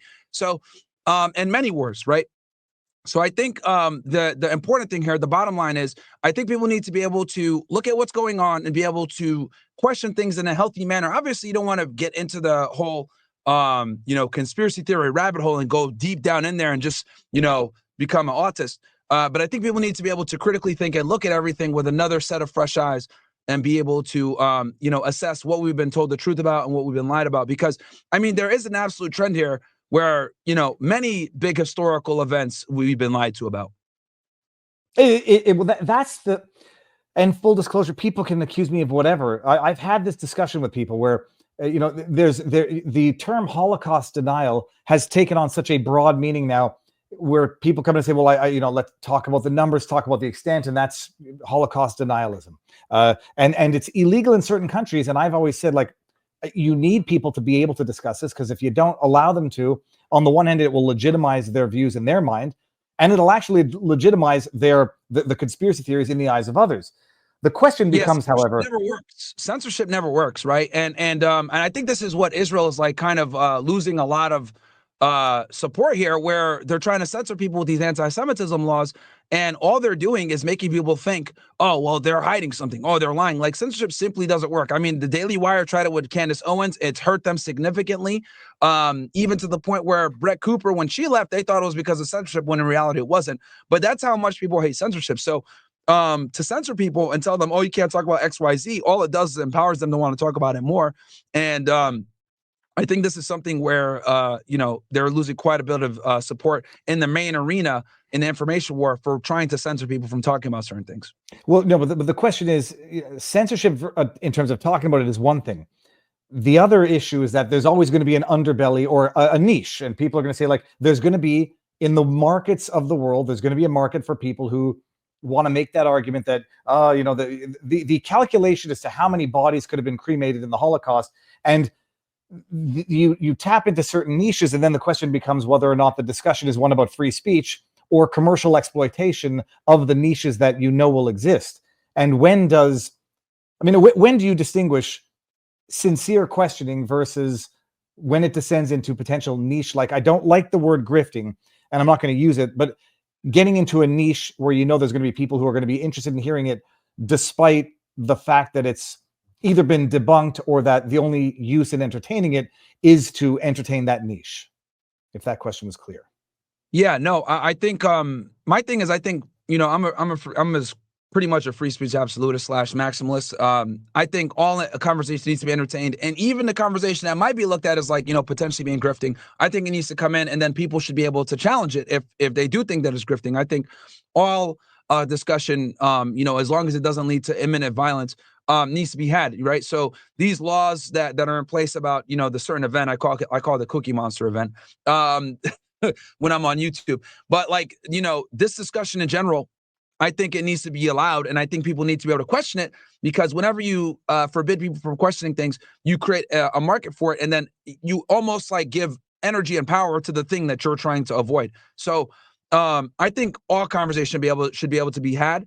And then what? So that way people can come in and question, and they can go ahead and have a debate. Because my thing is, I like the arena of ideas where we're able to kind of come in and then go ahead, bring in the people that don't believe the World War II narrative. Bring them in and let them talk to the people that believe in the World War II narrative, and let them have a debate. And I love those discussions, because then now we're letting them have the discussion, and then the people can decide what do they believe in, what do they agree with, because you're letting both parties debate each other, and then the people can decide. It's going to be a very, I don't know if it's politically incorrect. Your parents are Sudanese. Yeah. You're black. The question is this. Say black as in you're physically black skin. Depends on who you're asking. Well, that's the question now. Yeah. Well, do you view, do you consider yourself to be part of what they refer to as, African American, Black America, or do you feel that you're, do you consider yourself coming from a different demographic that doesn't necessarily see eye to eye with what they typically refer to as Black America? Yeah. So me personally, I consider myself Black, right? I grew up, in the United States. I'm very familiar with Black culture. My skin is black. When I check the little box, I put black. But Black people, interestingly enough, and it's only this one demographic of idiots called FBAs, Foundationally Black Americans, who basically, for those that are unaware, thank God that you're not aware, but yeah, basically they're like descendants of slaves. They look at me and say, you're not one of us, because I'm not a descendant of a slave. And they consider anyone, for that matter, that isn't descendant of a slave as not black. If you're Jamaican, if you're Haitian, if you're from anywhere from Africa, Nigeria, whatever, they don't consider you black, which I think is absolutely ludicrous. But this small demographic of idiots don't consider themselves black. I don't consider people that aren't FBAs black, but I consider myself black. I would argue most black people in the United States would consider me black, and they probably consider themselves black regardless of where they're from or whether they're related to a slave or not. But yeah, it's only that small demographic of people that don't think so. But I think I am. I think other individuals would probably identify me as that. Like literally, I am the definition of African American. Like my parents are from Sudan. I was born here. Like I am African American to the T, quite literally. But I mean, like in terms of culturally, between Sudanese immigrants who might come to America and have as much cultural collision with Black America as you would imagine white America would. Like, do your parents have that experience with what is historically or traditionally regarded as Black America? So like, funny enough, like my dad, he doesn't like being called black. He likes being called African. And I've noticed this with a lot of people, because like being black in America has such a bad connotation with being affiliated with crime and hip hop and degeneracy. So like growing up, like my dad never wanted to be called black himself. He was like, no, I'm African. I'm not one of them. And I think a lot of people that, are first generation, their parents might have felt this way, whether they came from the Caribbean or they came from Africa directly, they felt this way. But yeah, I mean, let's be honest, like, the Black community does push out a lot of degeneracy, single mother households, drug trafficking, gang violence, violence in general to solve their problems, not being educated, drug use, alcohol. Like, there's a lot of degeneracy. And like, as an adult, I can look back and be like, damn, yeah, this is stuff that isn't necessarily good for the community, but this is something that's pushed by this culture. So I can see why, now as an adult, I can look back and see why my parents didn't want to be affiliated with it. Okay, and then this goes back to the Jewish question. What's the Cookie Monster is the Holocaust, right? Yeah. Okay. Yep. Sorry, that one I've never. Oh, the Cookie Monster event. Whenever I'm on YouTube, I refer to it as the Cookie Monster event. I used to have code. We used to call it the My Sharona Cyrus instead of coronavirus, but I've given up on that. And the reason why I see the question about like Sudanese versus Black America, and then the Holocaust question, where I say in this, I don't find anything you've ever said that offensive. Some of it I'll disagree with it, and I think some of it's, I'll say, juvenile for lack of a better word, or shocking for the sake of being shocking. Underlying points, there's a discussion to be had there. When it comes to the Holocaust, sure, and the number, and then I saw the video where like, oh, everyone do the math. I saw someone say do the math, and I'll say like, okay, I'll even entertain the question and just say how many millions. And I say not exclusively Jews, because the whole irony, and I think I mentioned this in my reply to you, it's not like the Nazis were a little bit better to the blacks, but they weren't good to the blacks. They weren't good to the gypsies, the gays, the handicaps. I mean, how many do we agree that the Holocaust happened? And I don't know that anybody. Yeah, and I don't know who disagrees with that. And then you say, okay, well, if it wasn't 6 million, do you agree that it was many millions of Jews? And I don't think anybody's going to disagree with that, because like the Nazis were kind of kept good records decent enough. So if you don't think it was 6, if it was 5, 4, I know that qualifies as Holocaust denialism, and I'm not sure that I agree with that, because like as far 4 million versus 6 million, that's a genocide. Getting back to the Black America versus not, one of the correct me if I'm wrong, but like one of the historical gripes between the Jewish community of America and the Black community is the success that the Jewish community had in recognizing the event, the Holocaust, versus Black America, not necessarily getting the recognition or the historical recognition for slavery, but also the reparations for slavery, where Jews got something back from Germany and German companies. And like your dad's from Sudan, is there any of that harboring that resentment for? I say success in quotes. It's not.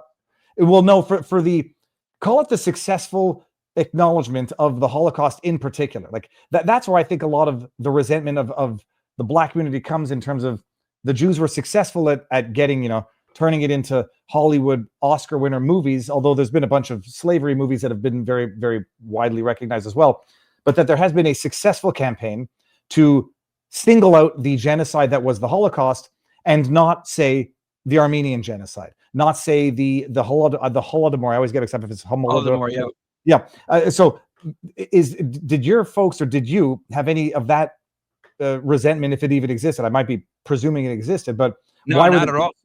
Okay, Not so at all. Like my dad grew up, like he told me, like he never ever used any of the injustices against like African Americans in the United States ever to justify any of his positions. He always told me that his thing was he always used to yell at me and say, "I brought you the United States. It's the best country in the world. More opportunity here than ever before. I would be a doctor or a lawyer if I was raised here. You better be something." And then he'd smack me if I was being a mess up. So that's how my dad raised. He never ever used like the history of the United States to try to justify, grievances. He always said, "I brought you here, which is the best country in the world. You better be a somebody." That's how he always framed it to me.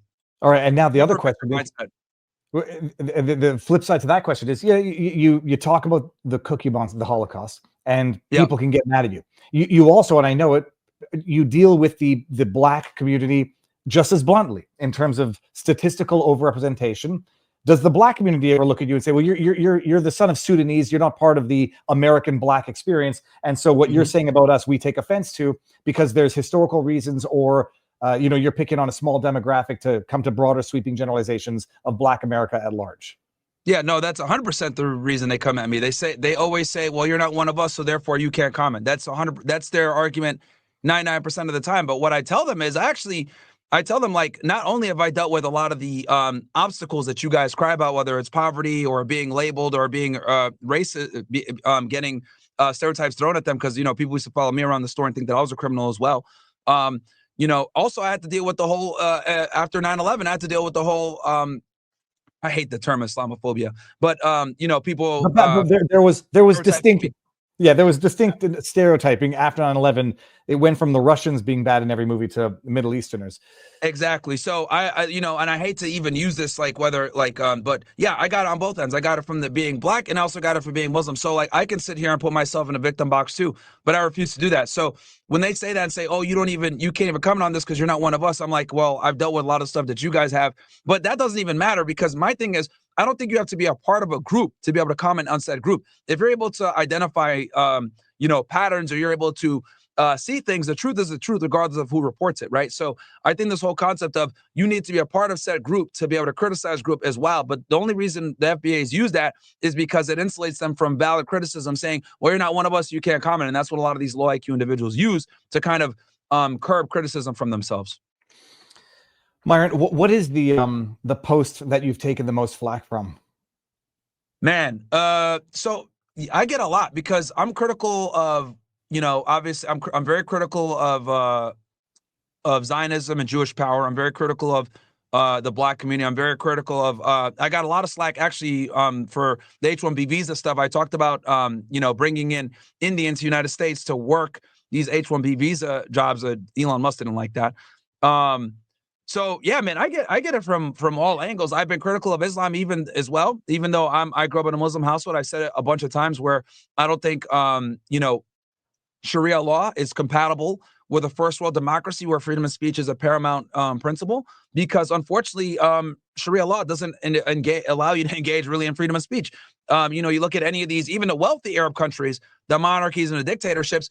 If you criticize the government, you're getting killed. You're going to get Khashoggi'd in a embassy somewhere. So, I am able to be critical even if it doesn't necessarily benefit me. I've even insulted the Arab world and the Muslim world. Well, they'll think of it as insult, but I've even criticized many of their fault points, and they don't like it, because my thing is I will say something even if it doesn't benefit me or attacks the group that I'm aligned with, because I think the truth is more important than how I feel. So there's many things I'm critical for, but yeah, people are obviously most aware of how I'm critical of the Black community, critical of Israel quite a bit, but some other things that have got me in trouble. Definitely the H-1B visa got me in a lot of trouble on Twitter. Which end were you on? You were on no more Indian immigrants to fill the visas, or you should allow the immigrants in? No more Indians to fill the visas. Because you were disagreeing with Elon, who said that he attenuated his position over that debate. Him and Vivek agreed with the H-1B visas. I was anti-H-1B visa because there's a multitude of reasons why. But I'm not for foreign labor, and I'm also not for a foreign group of people coming in that have completely different cultural values to us, coming here in swarms and not acclimating. Because the reality is, a lot of these people that come from these countries like India, etc., they don't assimilate. They simply don't. Now, that's an uncomfortable truth that no one wants to hear, but they don't want to assimilate a lot of the times. They want to keep their Hindu God. They want to keep their cultural their culture and stuff like that, which is cool. but that comes at the cost of infiltrating our culture. And I look at places like Toronto, I look at places like Western Europe, where they've allowed this mass immigration, and then these places have basically turned into shells of their former selves. Like, you go to London now, London is filled with Muslims everywhere. And this is me as a Muslim guy. Like, this doesn't feel like I'm in England. It doesn't feel like I'm in London. I just see a bunch of North African immigrants everywhere, and I'm worried about getting stabbed. Toronto now is basically turned into India, so mass immigration is problematic. I was just saying, like, I went to Toronto recently, and it was, I say, call it what you want. It felt like going into Bangladesh in the airport, and then literally, like, the lineup for the immigration visa checkpoint was just Bangladeshians, but now this is the problem, though, or the problem. This is the question. Your dad comes in. You're a Muslim family. What is the path? What is the path for Islamic or Muslim assimilation? It has such a negative connotation, but what is your ideal in terms of assimilation in Western society for anyone in particular, but from your Muslim experience? So I think, especially these Western countries, whether it's United States, Canada, whatever, I think they need to stay white majority Christian countries the way they were founded by Protestant white men, because that's the way the country was founded. And I do think that that's the best way for the country to continue having the rights and privileges and the structure that it had in the first place, because what ends up happening when you import too many immigrants is they bring their way of thinking, and what ends up happening is the culture slowly starts to change. And let's just be honest here, Muslim countries don't value free speech. They just don't. And there's a bunch of cultural and religious reasons for that.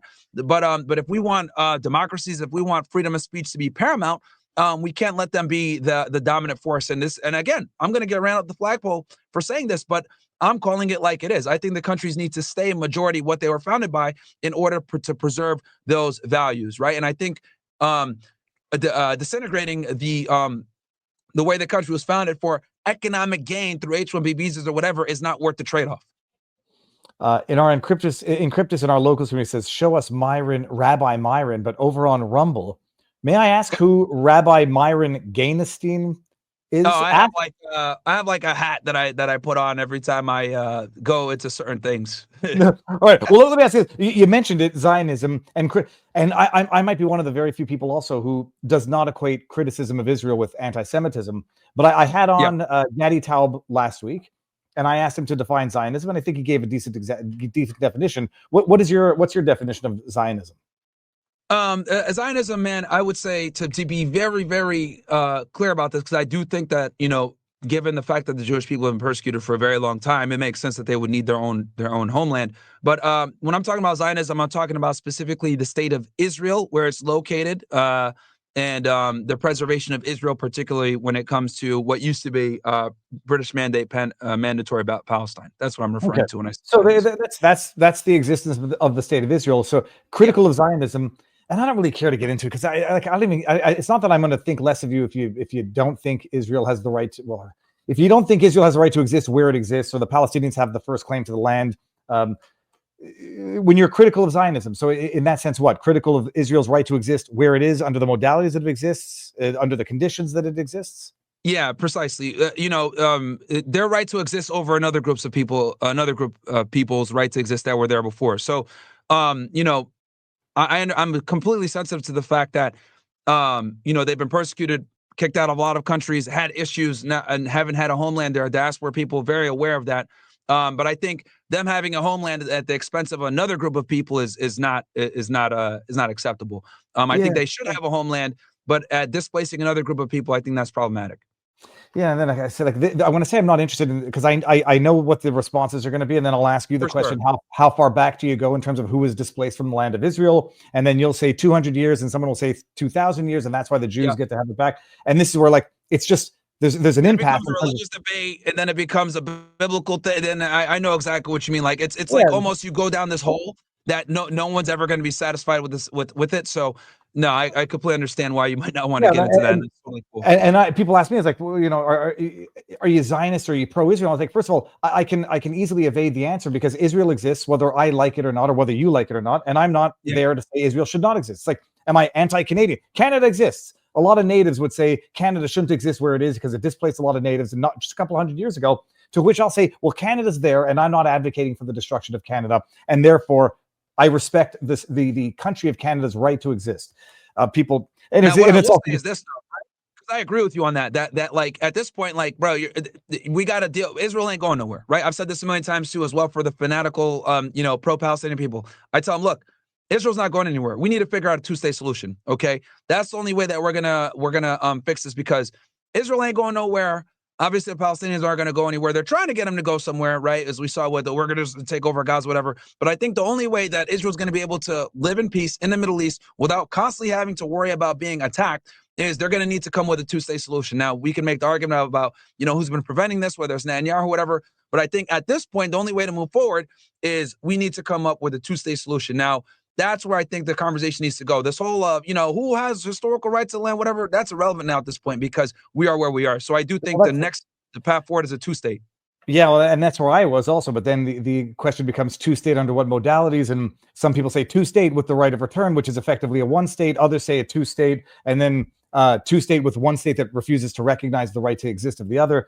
Eventually we'll get there. I mean, the Irish, the IRA, or the Northern Southern Ireland, they resolved their differences after enough people got killed. But it looks like we're not yet there in the Middle East. Myron, if I may see if I have any questions in the chat for you. There's sure, man, sure. Well, let me read this. It's not a sponsor, but Biltong, if you want to talk about healthy foods and healthy meat, Biltong has his own channel. He's a great guy. King of Biltong, get some Biltong. Go to Biltong USA, code Viva. And Guido 240 says, Myron, you're wrong. Women were first class, and now they're second class. Now second class, they were held on high and taken care of, and they had it before making suffrage. This is, well, the religious argument to this is that it's not sexist to say that, the men and the women have separate roles. Some people consider it antiquated. And if you consider it antiquated, then go live out your wildest modern dreams and see how that works out for you. We can certainly see the way it's playing out to some extent in modern American society, but then you compare it to other countries and then you'll never find an ideal, or you'll find some better ideals than others. Myron, did I forget to ask you anything that I wanted to? This has been, the funny thing is, I think the chat's going to cut. I don't think anybody really hates you, but I like this discussion because I know what the media portrays you as, and they'll take a few clips from here and say you're a total misogynist, anti-Semite, whatever. You're a reasonably thoughtful, thought out guy, and I don't think many people are going to think ill of you after having watched a full 2 hours. Yeah, no, I appreciate that, man. Yeah, like, again, all my worldviews, right? Whether it's, people say my views on, Israel or Jewish people or, or Islam or immigration, whatever, I'm able to always explain how I came to that conclusion. Now, people might not necessarily like it, but what I've realized is when I'm able to, get the opportunity to explain why I have the worldviews that I have, people kind of say, okay, you know what? I see how you came to that conclusion. I might not agree with it, but I can see how you came to that conclusion. So, it is what it is. I understand that sometimes the way I put my ideas out might be crass or rude, and people might not like the delivery. It's deliberately provocative, and some people might call it immature or whatever. But it's, first of all, if people don't like it, they can listen to someone with a British accent say it in a much more polite manner and cloak the verbiage and whatever is more palatable. Exactly. Myron, so are you going to stay live on your channel afterwards, or are you going to end this at the same time? Yeah, I'll probably still stay live. I'll cover some news and stuff like that. We'll probably go until I think like 8 p.m. when we do Fresh and Fit. But yeah, I'll go on a little bit longer. Okay. Encryptus, this guy that you're looking at right now is the Viva Frei equivalent of the Jamie, Rogan's Jamie. Encryptus, what's up? You do have some other tip questions. A couple people in the chat wanted me to remind you, and I just have to say this was freaking entertaining as hell. The chats were off the chain.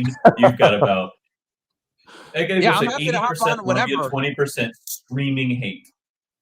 Yeah, no, we can talk about, like I said, I'm still chilling. So any questions you guys have on anything, if you guys want to expound more on whatever you guys want. I know that we kind of went surface level and a lot of the stuff weren't able to go deep, but whatever you guys want to talk about. I think we went deep on, we were good on some of this. Let me add this one over on locals. Boopsy says, ask him, having many women makes you judge and compare each woman. That's my argument against that level of promiscuity, Myron, because once you've done that, it becomes you've led a very exciting life. It becomes very difficult to settle down with, Well, I would argue, I would push back on that. It actually makes you appreciate girls that are good more, right? So when you deal with, what I've realized with men, is when you've dealt with a lot of women, right, that are annoying, because a lot of women are annoying and stupid and not really interesting. When you do find one that is, we tend to appreciate that more, because men don't get the same level of options and volume when it comes to dealing with the opposite gender that women do. So when men are in a position where we're getting attention from women, or where we're getting treated well, we tend to appreciate that far more. This is why being a nice guy as a man doesn't work, but being a nice guy as a woman absolutely does work. And Encrypted says there are women in the chat who do agree with him, as well as women who do not agree with him. All in all, show and the chats are very entertaining. And then says, that's from Pants on the bottom, says, with Viva, W Myron, W interview, which I think means win. Let me just go see. I'm gonna take it out just so I can get some. Yeah, the more. women that don't agree with me tend to be fat and ugly a lot of the times. So the idea, it is amazing that I was talking to some younger kids, like, where do you meet people these days? And I'm old school dog run, but you go to the dog run now and people are on their freaking phones and nobody's making any human to human interactions. Censorship versus truth. Grift thrives in lack of knowledge. And there's Europa, the last battle. There's a video there. Is the chat room going crazy? My iPhone and even my PC joining chat room and never getting there. I don't know if it was going that crazy. Okay, here, Rich987 says 1360. When it comes to Afro-Americans, I'm not going to read that word, that'll get me canceled. You and Barnes are deranged as Ben Shapiro and Glenn Greenwald. I don't even know what that means. I know the 1350 is the idea that 13% of the population accounts for 50% of the violent crime murders, and that's the black population. Oh, it's even less. It's like because blacks make up about 15% of the U.S. population, about half of that, so 7 to 8% is men. And they make up and the age bracket. So it's like it's probably maybe 1 to 2%. But again, the question is, is the purpose of that to say there's something genetic within Black America, or is it because they get convicted more because it's a racist institution, or they're prone to it because of poverty and historical inequalities? But the bottom line is, I think it's a multitude of things. It's obviously, the culture. It's the what they value versus what they don't value. The fatherless households, that's a big one. And then this is the one that's going to get me in trouble, but IQ as well. Blacks in general have lower IQs than other groups of people. Asians are number one, whites are second, Hispanics are third, and then blacks are fourth. And some people get mad when I say that. Yeah, but they'll get mad at you and they say, well, the IQ test, I mean, if you put patterns and who gives a shit about the IQ test, they're going to say that is a culturally irrelevant and patriarchal or white patriarchal test in the first place. I'm not convinced, the ability to predict patterns or detect patterns, which is what much of the IQ test is. But like who composed whatever piece is purely cultural. But there was I forget, I just lost the question. And there's been a bunch of meta-analysis that have proved this. As much as they try to say this is pseudoscience, that's not true. No, it's absolutely true, and they've been suppressing it for a very long time. But IQ is tied to race. Now, does this mean that anyone that's black has low IQ? Of course not. But what I'm saying is that when races are tested, certain races tend to score lower than others, and this is just what it is. Now, sorry, that's just how it goes. And I remember what the comment was that I was looking at in Rumble. It said Jews per capita, which is where I wanted to go with this. Because some people say, well, good, IQ doesn't necessarily translate into criminality. It doesn't necessarily translate into being a good person. And then the flip side is, well, the bottom line is you're talking about statistical overrepresentation. You said something earlier about Jewish dominance or Jewish influence. I forget what it was. It was talking about Zionism, Israel, and Jewish power. Sorry, that's what I think it was. Oh, yes. Okay, yeah. Elaborate if we can all get ourselves into a lot more trouble today. Yeah, sure. Well, what that means is basically the overrepresentation and the influence in certain what I call trigger points in society that allow for basically the ability to preserve Israel, right? And preserve Israel utilizing this network of different individuals in different places, different industries of different positions of power for the self-preservation of Israel. I'll give you an example. So Donald Trump, right? Donald Trump was able to get into office. A lot of people don't want to admit this, but let's be honest. He was able to get into office because of the Zionist lobby of someone like Myron Adelson, who gave him $100 million, who obviously her husband, Sheldon Adelson, made a bunch of money as a casino tycoon. Then someone like Bill Ackman, who made his money in a whole other different endeavor who is a lifelong Democrat who came in and supported him. And then other individuals as well that are Zionists that, all basically got together and said, you know what, we need the president's going to be more, more pro-Israel.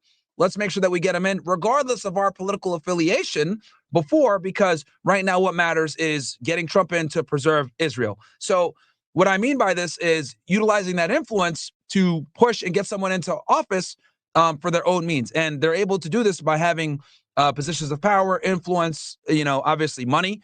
And that's basically why Trump is in power right now and why he's president. This is because he understood that being extremely pro-Israel was going to be critical to him getting back into office. I'm trying to think of not how to push back, but just to even steelman the rebuttal to that. The numbers are relatively accurate. There was 100 million through whatever that pack was that Adelson gave to.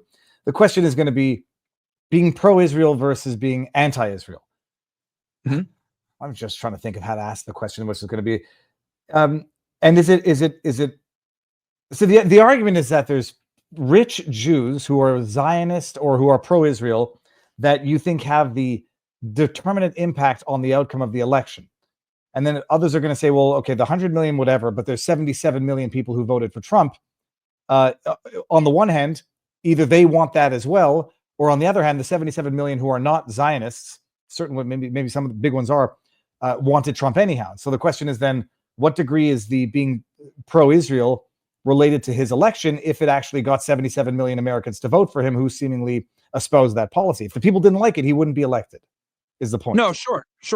But I do think it's very important to understand that money, right, that was given to him, that was donated to him, was used to run the ads, was used to run these rallies, was used to be able to create this enormous social media platform that he was able to do, running these ads, etc. Because running a campaign is very expensive. And I do think that it's also important to note that, the fact that this crosses party lines, right? Like whether you have someone, I'll give you an example. You got someone like a Jonathan Greenblatt who's a leftist, and then you got someone like a Ben Shapiro who's a conservative. When it comes to Israel, they agree, right? And they both understood, look, Trump is going to be the better party for Israel. Let's get him in, right? Bill Ackman, etc. So they will go ahead and change their voting philosophy or even their party lines depending on who is going to be more beneficial to Israel. So that's just one example. There's other examples as well, but I do think that to not acknowledge that they have an enormous amount of influence and power in certain regards. The fact that AIPAC is able to exist to this day with no fare registration compared to other lobby organizations is wild. Right, like Thomas Massey went on the Tucker Carlson podcast and literally said, "Yeah, everybody has an AIPAC guy. I'm the only one that doesn't have one." And then the fact that he doesn't have the support that these other ones have, they tried to primary him. So I do think that there's an enormous amount of power there. Where if you want to be a politician in the United States, you must bow down to the Israel lobby. Otherwise, you're not going to get elected, or your ability to get elected is going to be significantly hindered. I do think that that's very important to note. Someone in the chat asked who were the biggest donors, and a quick to Trump's campaign, and a quick grok overview is Timothy Mellon, who I don't know who that is, 150 million to Make America Great. Miriam Adelson, 100 million. Elon Musk, 118 million. Richard Wheeline, who I don't know who that is, 84.1 million. Isaac and Laura. I'm just trying to see who looks like they have Jewish names, because some people are going to say, well, look, you got Elon Musk who's donating massive amounts. Assume but Timothy he's a Mellon Zionist too. Some of them then I see where you're good. Yeah, and I see where you're going to go with that as well. And then the question is going to be the resentment. The resentment seems to be that it's. I know your answer is going to be it's not because it's Israel. It's just because it's another country that we are seemingly that election is loyalty to which is determinant of the outcome of elections. And it could be Madagascar. It would be just as offensive. Others are going to retort and say, yes, Jews. You can't disagree with the influence, because on the one hand, some people will get offended at you and say you're an anti-Semite for noticing the Jewish influence. Flip side, how many times Jewish community is very proud of the fact that, what is it, like 30% of Nobel laureates are Jewish or half Jewish or Jewish descent. My thing is, they'll gladly take credit when it's positive, right? Like, for example, I've seen it many times where it's like, hey, Jews led the the civil rights movement. They led the gay rights movement, right? They'll say that, like, but if you say anything negative, well, yeah, well, they also, are involved in pornography. Oh, well, that's fucked up. So my thing is, I just kind of call a spade, and it depends on the way that you say it, and then they'll go ahead and call you an anti-Semite. But my thing is, I'm against all foreign aid. I was against giving aid to Ukraine years ago when the war first started, and then they were calling me, a Russia shill for saying that. But my thing is, I'm a hardcore American nationalist. That's why a lot of the opinions I give might not necessarily be accepted by many when I say things like, yeah, we need to limit immigration. We need to have an immigration moratorium. I don't want the United States to be a Muslim majority country because I understand what comes with that. Despite the fact that I grew up in a Muslim household, I'm able to take myself out of the situation and understand what's best for the United States, regardless of whether it benefits me personally or not. And I think that's very difficult for a lot of people to say or admit. But I'm critical of everything. So yeah, I mean, when it comes to the Israeli conflict in Gaza, I think this is, just another example of us giving foreign aid. And quite frankly, my biggest issue with a lot of the problems that's going on with Gaza is it makes us look bad on the world stage, giving this aid to Israel, and they're conducting this military campaign and killing a bunch of innocent people because we lose influence in the process, and it makes us look horrible internationally as well. Well, flip side, they've also been giving, ironically enough, giving funds to the to Hamas as well, directly or indirectly. So Sure. it's funny. Yeah. That it's the meme. The bombs are going off on both sides, and like my tax dollars, somehow also my tax dollars. Yeah. And the funny thing is, when you notice the statistical overrepresentation, when it's a bad thing, people get offended. When it's a good thing, they take pride. The funniest thing is when you notice it on the same thing. Like, it's one thing, okay, a statistical overrepresentation of Jews in porn, yes, and there's a historical reason for that. But the best is when you say, like, all right, well, there's an influence in science or the arts or media, but don't dare say that Jews control the media, because they don't control it. There's just statistical overrepresentation in it, for which we're proud when we want to take credit for it, but which becomes anti-Semitic if it's a source of criticism because of the message being conveyed. So it's one thing to, one screen, two films, and that's the best example. No, and this is why I can't really disagree with you. And there is statistical overrepresentation for which the community is proud, but then you have to take the responsibility that comes with that statistical representation. And when you see, the first impeachment and the disproportionate number of players who you might make an association with, you can't blame someone for coming to that conclusion and noticing it. Flip side, you look at the other side and say, well, there's enough overrepresentation as well there fighting the impeachment. And then you get some people saying, well, why are there just so many, in any event, in a Christian society like America, that you have 1.6% of the population that has this influence? And then it leads into all the other questions about IQ, culture, heritage, et cetera, et cetera. Yeah, and I'm glad that you're willing to have the conversation, Viva, because a lot of them would say, I'm not even going to entertain this. This is an anti-Semitic, conversation. The fact that you're even willing to have the conversation, I think speaks volumes. And I know, yourself, you're ethnically Jewish, but you're willing to have these talks. And, I think that's very important that, we can have these discussions and be critical of our own people, like I have been with Muslims, and you have been with Jewish people or Zionists, whatever it may be. Though I know I was critical of Israel's response to October. I mean, I'm critical where I think it's warranted. I'm not, and I hate the tribalist mentality that, like, Viva, if Israel ceases to exist, so will you as a Jew. Okay, fine, but that, and I say the longer term existence means being critical, if only out of love. Even assume that critical could be either because you want to destroy or because you want to build up. When I'm critical of Pierre Poilievre, some people say it's because I hate him. Others might say because I expect more from him. But I had on a guy, Gadi Taub, last week, and he's a proud Zionist who does not any longer believe in a two-state solution. And I can understand his argument. But when I asked him the questions, how did October 7 happen at the scale it did for the duration it did? And the answer was, I don't have a good answer for that. That's in and of itself, kind of not a good answer when you're relying on the same people who were at the helm of that catastrophe to determine the proper response to that catastrophe. And then I get people. I think Netanyahu let it happen. I think the conspiracy theory. I think Netanyahu let it happen, man. Honestly. Well, so I asked him about that because there's two depending on your political leanings in Israel. There's two conspiracy theories to that. The left would say Netanyahu let it happen so that he could justify expanding, or some. I'll say the criticals of Israel or the anti-Semites would say Netanyahu let it happen on purpose to justify expansion. When I asked this to Gadi Taub, he said there's some people who think that the left allowed it to happen so they could blame it on Netanyahu. Because, well, I was explaining, like, there are people who hate Netanyahu in Israel as much as libs hate Trump here. And so I said, well, so then how do you know they didn't let the intelligence lapse? And then, his argument is for both sides. Do you think anybody would let 1,000+ people get slaughtered in the most horrendous manner possible? And I mean, it's, if you're thinking about humans as normal humans, that would be your response. But there's a bunch of libs out here that I would have no doubt would love to see something terrible like that happen to Republicans and Trump supporters, etc. Yeah, and I would say too, just so that, I was going to say one more thing. Myron's take on number 7, building number 7 and killing people. Sure, I'll talk about building 7 here in a second. With 9/11. So real quick, when it comes to October 7th, when it hit me that something was wrong. So the day after October 7th happened, a lot of people don't know this because they buried this story.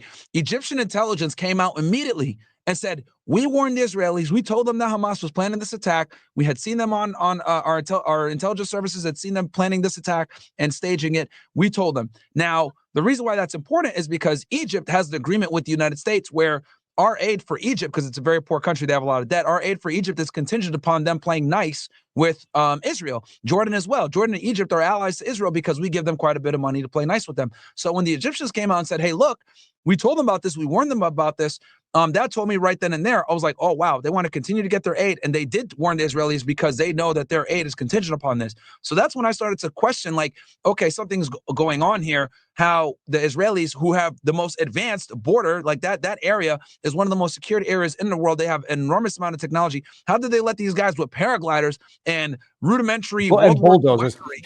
Like, I had actually asked that to Gadi as well. First of all, I remember that story about Egypt warning them. And I remember I tweeted out about the time. I could go back and get my tweets. But one of the theories was that they didn't actually warn them. This was Egypt, again, trying to make Netanyahu look bad as though he didn't heed to the warning. And when I asked this historian, how did it happen? He said they became too reliant on technology. And I'm like, that's I mean, okay, fine. That all you're explaining to me is like grotesque criminal negligence to let this happen, to have allowed this to happen under your watch in the first place. But how does it explain the amount of hours that it took for the military to respond to some of these villages? Israel's 6 hours across by drive, let alone jets and tanks and whatever. And again, no good response. And so it's either the most catastrophic criminal negligence imaginable, in which case I wouldn't empower that catastrophically, critically negligent a machine to wage the proper response, or something far more nefarious. And after everything we've lived through, yeah, I mean, you can have very evil people out there who enough said on that. Building 7, Myron. What I mean, so Building 7 obviously was blown up. Sure. So everything with 9/11 as a line, this comes back to like the whole, where I question every narrative, whether it's World War II, we were discussing earlier, the Cookie Monster event, 9/11, USS Liberty, all this stuff. So when it comes to 9/11, right? I did a whole podcast on this with a guy named Ryan Dawson, really smart, one of the best 9/11 researchers. But long story short, I also brought Richard Gage on my show to talk about this. Building 7 was a controlled demolition. No ifs, ands, or buts about it. 3,000 plus engineers agree. A plane did not hit Building 7, but yet it went down perfectly in a symmetrical fashion.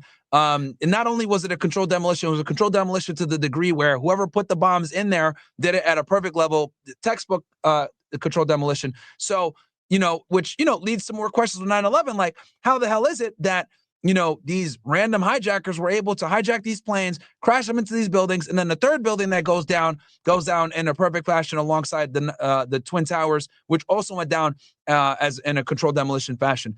And there's a bunch of reasons for this. I mean, I can go in so many different ways, but I'll just to answer it, controlled demolition 100%.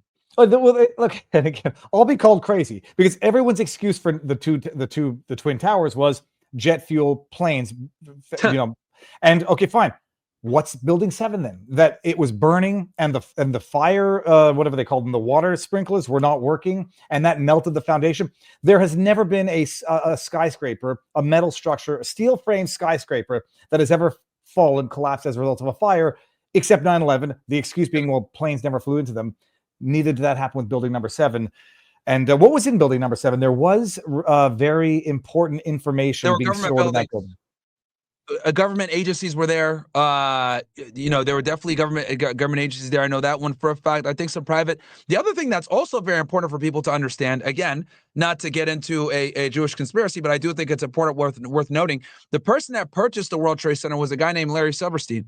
Now, anyone that's familiar with commercial real estate in the United States, to get a loan for commercial real estate, you need to be able to demonstrate that the property is profitable to be able to get a loan from the bank. Because Larry Silverstein got a loan from the bank and leveraged, and he put just a little bit of his money in, and was able to procure the entire property. Now, the problem is that with the Twin Towers back then, they had a big asbestos problem, and a lot of the units, not the units, a lot of the office space that was there wasn't rented, right, for that problem. So this was $1 billion stake that needed to be done to basically get it all done, and it would have cost more to get this asbestos problem handled than it would have cost to just build a whole new structure. So he got this. So not only was he able to get this loan to purchase this property, despite the fact that it wasn't cash flowing, but he also was able to get a very unique terrorism policy on the World Trade Center, which was also weird. Now, I know some people might say, well, Myron, he was able to get this terrorist policy because back in 1993, the World Trade Center had a bombing with the failed attempt by Ramzi Youssef. And I would agree with you on that and say, yeah, you're right. There was a failed terrorist attack to bring the World Trade Center down back in 1993, who ended up, Ramzi Youssef is actually the nephew of Khalid Sheikh Mohammed, who planned the 9/11 attacks. But the point is that, too many similarities there. And then not only that, he bought the property literally like in July before 9/11, the same year that 9/11 happened. So, and there's even more to it there. I don't know where you want me to go with this, but there were people that were going into the World Trade Center that were Israeli intelligence assets, and this has been documented now at this point at a wide level. But just too many problems, and I think we focus so much on Al Qaeda and that connection and the Saudi Arabians, which yes, they were involved in 9/11. I'm not going to sit here and say Osama and them weren't involved. They were, but we almost always avoid the Israeli intelligence angle that was very prevalent in 9/11. Encryptus. So both of you guys just said you didn't know who the tenants were. I'd love to give you that information. Oh no, I was going to pull it up. Solomon Smith Barney, major investment bank, leased 37 floors. This is the World Trade Center 7. U.S. Secret Service, CIA, Department of Defense, IRS, SEC, Office of Emergency Management, other tenants. Encryptus. Who else? My focus was CIA, SEC, U.S. Secret Service, and IRS, and the financials. It's a government building. Yeah, it was. I don't think there's many people who actually think that one fell down as a result of natural fire, because it makes no sense even based on the explanation of the time. Yeah, even NIST couldn't properly explain it, but where they were the ones that were tasked with covering, how the buildings what went down. And then on top of that, the person that designed the Twin Towers literally designed it so that if it gets hit by a plane, it won't go down. There's never been a steel structure that went down from fires. So it was 100% a controlled demolition. It is what it is. I think at this point, Americans are awake to the fact that, 9/11 is something that we've been lied about. A guy named Kurt Weldon went on the Tucker Carlson show, and, he even alluded to a lot of this stuff as well. I think people are waking up to the fact that 9/11 is probably one of the biggest lies. But, if we were to tell them the truth, that, hey, the U.S. government alongside Israeli intelligence, alongside the Saudi Arabians, alongside Al Qaeda, all work together to, organize an event. And again, it might not have been organized the way they think. I think it was more along the lines of terrorists were trying to attack us, and then we just allowed it to happen, right? They thought they were successful, but we merely allowed it to happen to, kind of create this police state, this terrorism feared, society that we have now, the Patriot Act, etc. I think if Americans knew that all these components were working together, it would make the American public have a deep level of distrust. And, this is JFK. I think there's a big reason why they didn't disclose the JFK stuff. We finally got what we've been looking for the past 50 to 60 years, which, discloses finally that Israeli intelligence was in fact involved with killing John F. Kennedy, which they've been trying to keep restricted for the past 60 years. Well, hold on. I think that one might be factually, well, I say factually incorrect. One of the documents that purportedly showed, the Jews have the money and machine guns is, from what I understand, fake. The Israeli intelligence level of involvement, I don't know that was involved in anything related to the actual assassination. I think what was revealed was that it's actually the American deep state, LBJ, with the CIA, not actual Israeli involvement, unless there's a document that you've got. Yeah, so no, I could go through this. So what ended up happening was on a lot of the different declassifications with JFK, what ended up happening was there was like a part that was redacted, right? And if you look at it on the document, it says CIA is okay with disclosing this, right? But except for the parts that are bracketed, and the part that was bracketed, now that on this last new release, said Israeli intelligence. Now there were other countries as well that were bracketed in there too, but I do find it interesting that the one that they focused on bracketing or redacting the most was the Israeli intelligence. And then when you find out that James Jesus Angleton was obvious, because they also redacted a lot of his hearings that he gave. Which a lot of those hearings ended up where he was admitting that he was involved with helping them procure their nuclear program that they currently have now. And this was against John F. Kennedy's wishes, where he did not want Israel to be involved in nuclear proliferation for a multitude of different reasons, we have this nuclear arms race going on in the Middle East right now with Iran and Israel. But that was a lot of the stuff that they wanted to not be shown in these documents. So, people said all the time, oh, it's just a conspiracy theory to say that Israel was involved in JFK's assassination. They absolutely were involved. And then the bracketed stuff that they had kept redacted all this time finally was unredacted. And we saw that it said Israeli intelligence agencies. Now, with that said, I do think it's very important to state that, I'm not one of these crazy people that are going to say the Jews killed JFK. No, there was a group of people that wanted JFK gone. The Zionist lobby wanted him gone. Obviously, the mafia, organized crime wanted him gone. The Cubans wanted him gone. They were mad about the Bay of Pigs.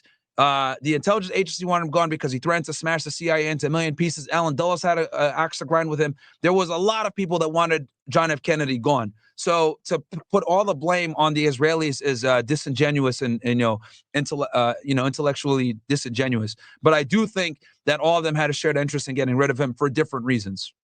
Well, I know that I know the guy who I consider to be the brain of the JFK assassination, and he'll listen to this afterwards, and he'll be screaming at the screen. But my understanding, Mark Robert, he would be very fun to talk to. I'll see if we can hook it up. But I'll hook him up. All right, no, and his take, and I mean, he's one of the. I think he is, him, and I know that he would say he knows more than Roger Stone, and Roger Stone and Oliver. Hold on one second. Who's the director of JFK? No, Oliver Stone is the director of JFK, and Roger Stone. I want to make the same mistake one of those congresswomen made. Well, I could debunk the Roger Stone movie right now. The problem with the Roger Stone movie, JFK, the famous 1991 film that chronicles Jim Garrison's pursuit to find the killer. The problem with that movie is it doesn't cover the Israeli angle whatsoever. But some people are going to say, my understanding is that the Israeli angle never existed until very recently, where no one actually credibly or seriously thought Israel had anything to do with it. And my understanding is that the recent disclosures don't actually prove that. What they do prove, the Jewish element. I'll tell you why. So I'll tell you what the fascinating reason why. A lot of people don't know this. The reason why they didn't cover the Israeli angle is because the person that funded that movie was a guy named Arnon Milchan. Arnon Milchan is a Jewish billionaire Zionist who was a spy. He literally admitted this on Israeli television. He was a spy, and not only was he a spy that worked as part of Israel's unacknowledged nuclear program. So in other words, his job was to ensure that Israel's nuclear program stayed unacknowledged and stayed secret. And this guy funded the JFK movie. So when you actually look at it, it makes perfect sense. The person that funded the JFK movie was a spy for Israel that was focused on making sure that the nuclear program never saw the light of day.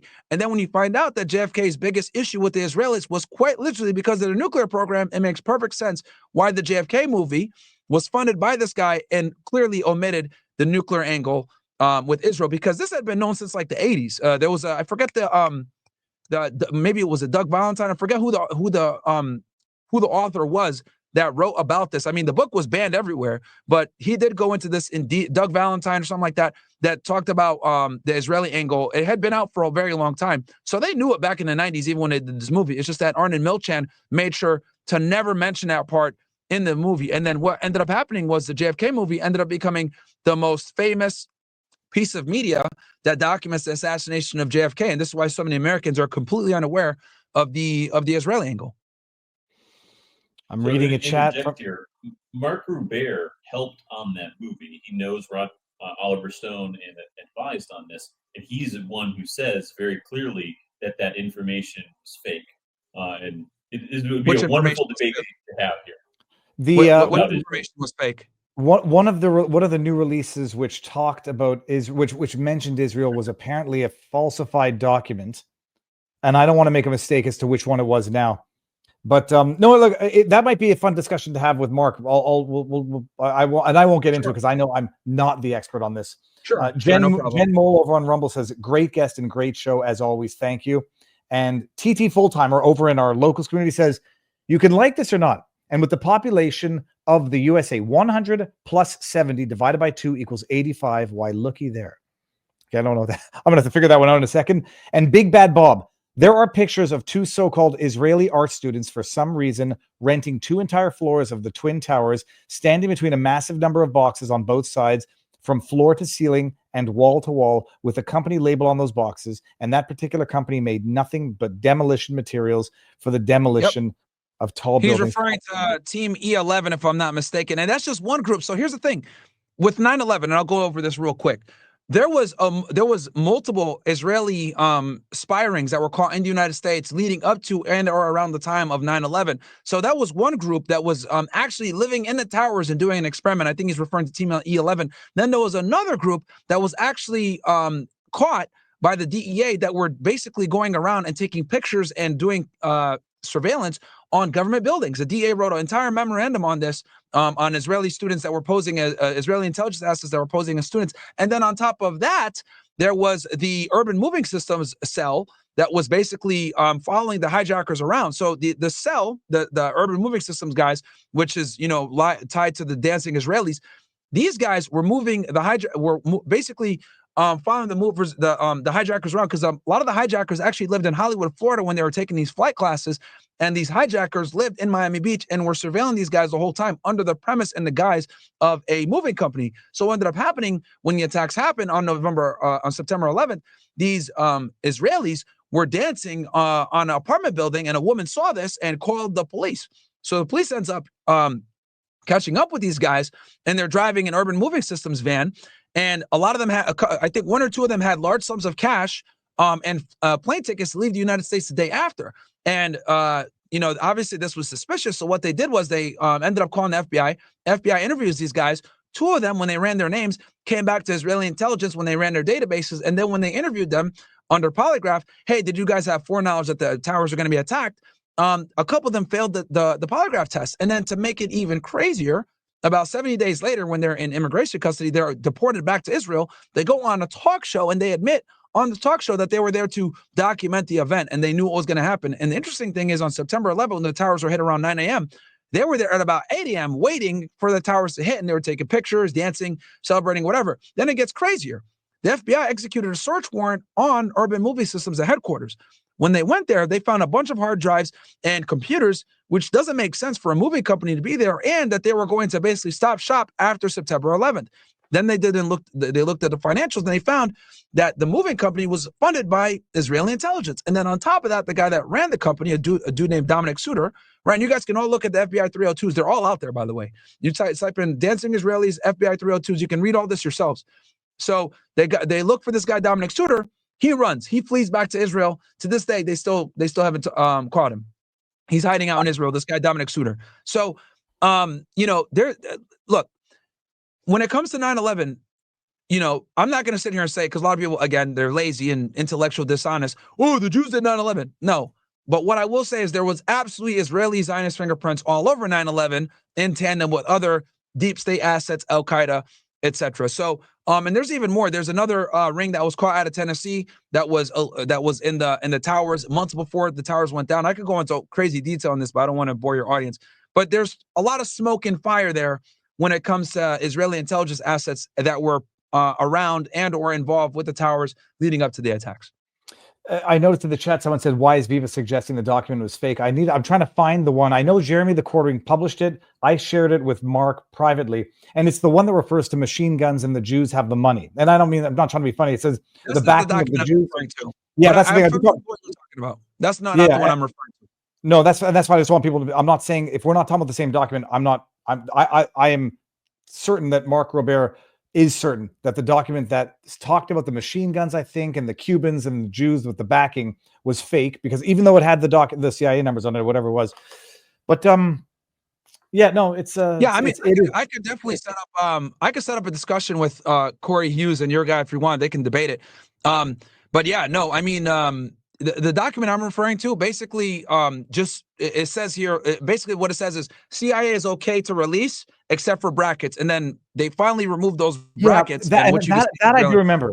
I do remember that, and then people were arguing that it doesn't really inculpate or implicate Israel in the actual plot itself, but that the idea they had to redact that it was even Israel in the first place was to save face for Israel. I remember that discussion happening when these files were released. But, that, as well as the James Jesus Angleton information is also critical, because James Jesus Angleton, he was a high-ranking CIA operative, he worked very tightly with the Israeli intelligence agencies, and he was a big part of Israel being able to procure its nuclear weapon program, which obviously happened after John F. Kennedy was assassinated.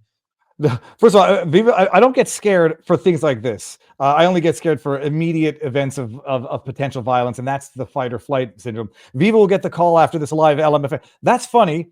Just so you understand, with total independence comes certain limitations, but comes certain freedom.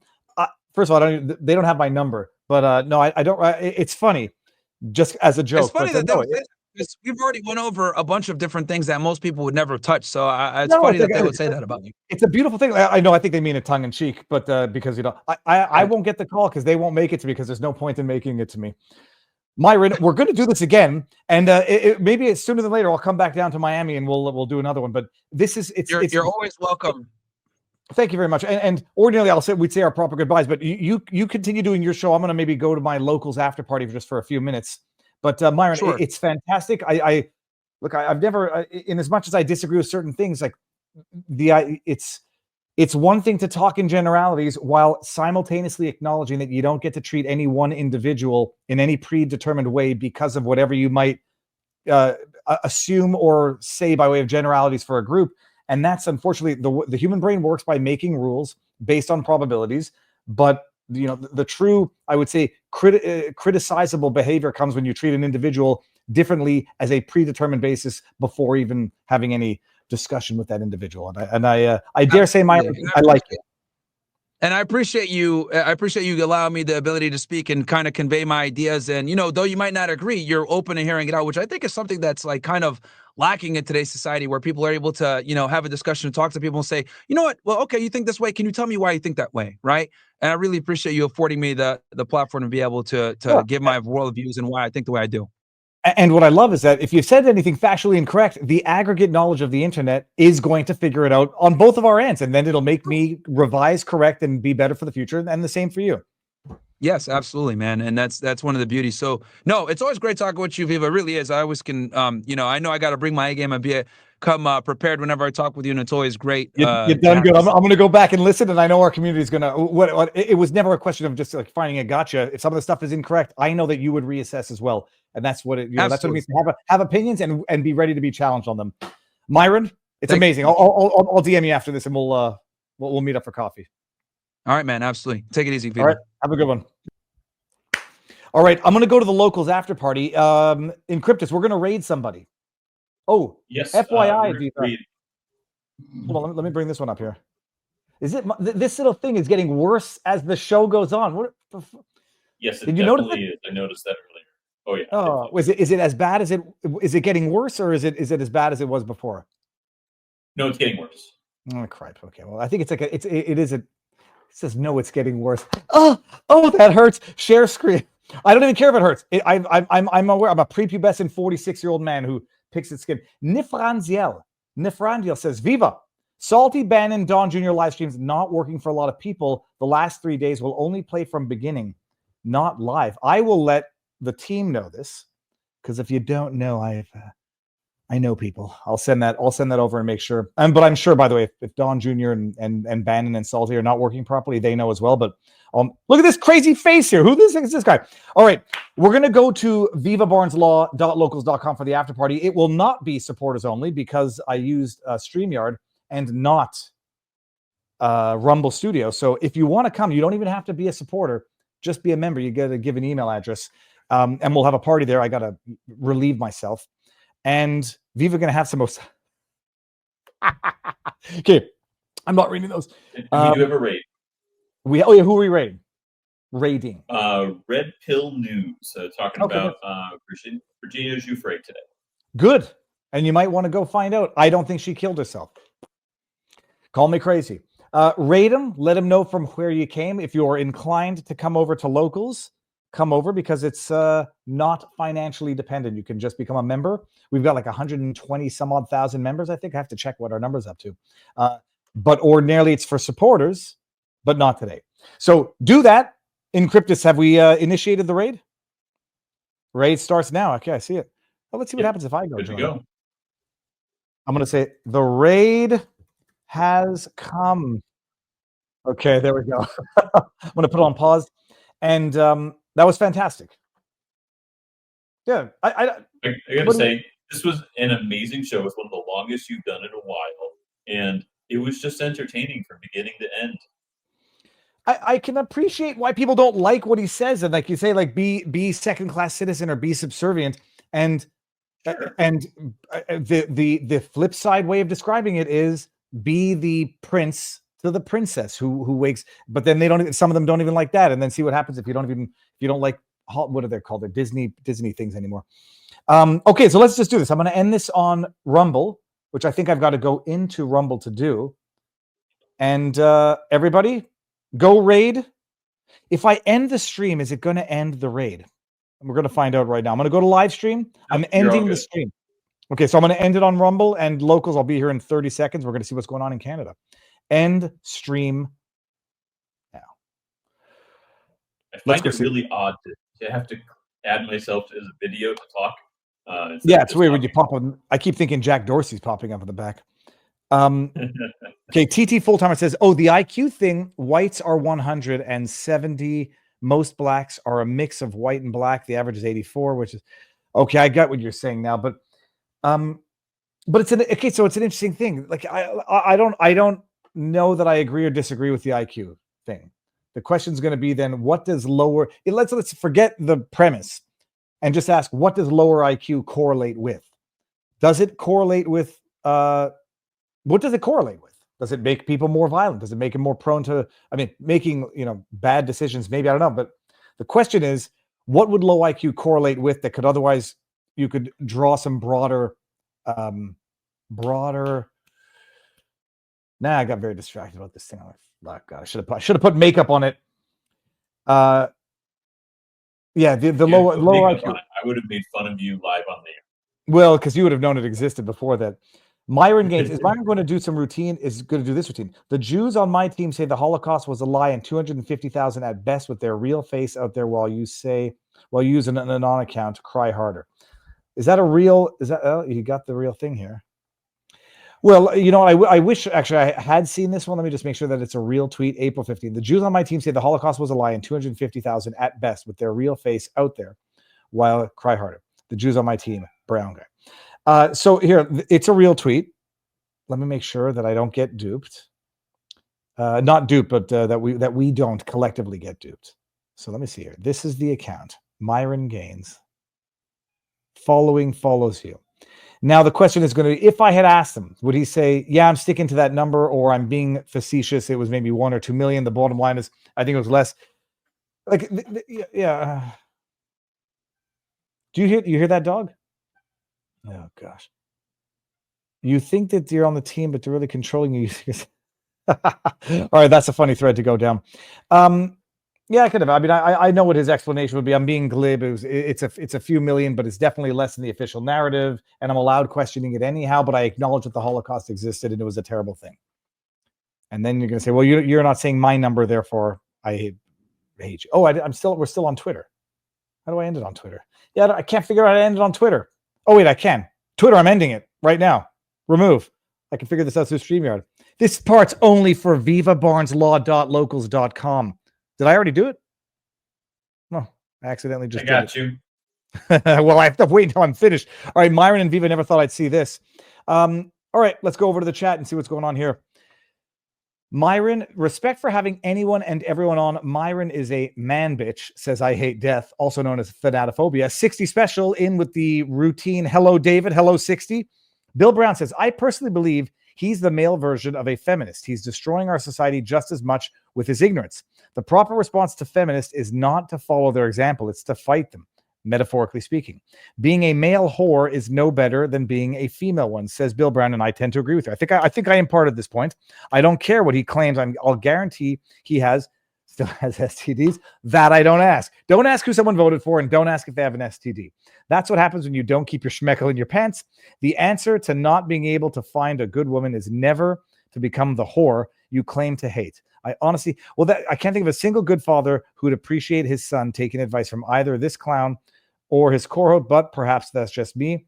To which SVEA123 says, it's like the big brain influencers who think to fight against Marxists and socialists using critical theory and postmodern philosophy, they have to start using critical theory and postmodern philosophy. Yeah, try that without your brain getting rewired for the worse.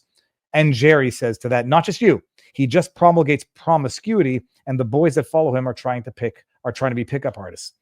I think he's wrong on that. And I can tell you that the people that I know who were highly promiscuous, even back in and highly is by my standards. I'm still in the single digits what I consider promiscuous.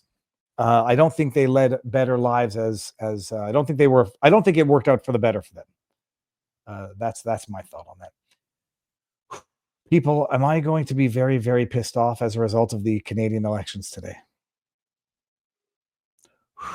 I've been listening to people. You want to hear my opinion? You think I'm going to be pissed off? Oh, which is why I would love to have a stream tonight, because I'd like to see it in live time. I don't want to be that. I also want to be wrong. Let's be fair. I want to be wrong. I truly, truly, truly want to be wrong. Yeah. Well, the markets are shifting a little bit. There's now what is it for the conservative majority? The conservative minority is up 3% to 15%. Liberal minority is at 25%. Liberal majority is coming down a little bit, but it's still at 59%. The issue is that if it's not a liberal majority, it's going to be a 50-50 coin toss between liberal minority versus conservative minority.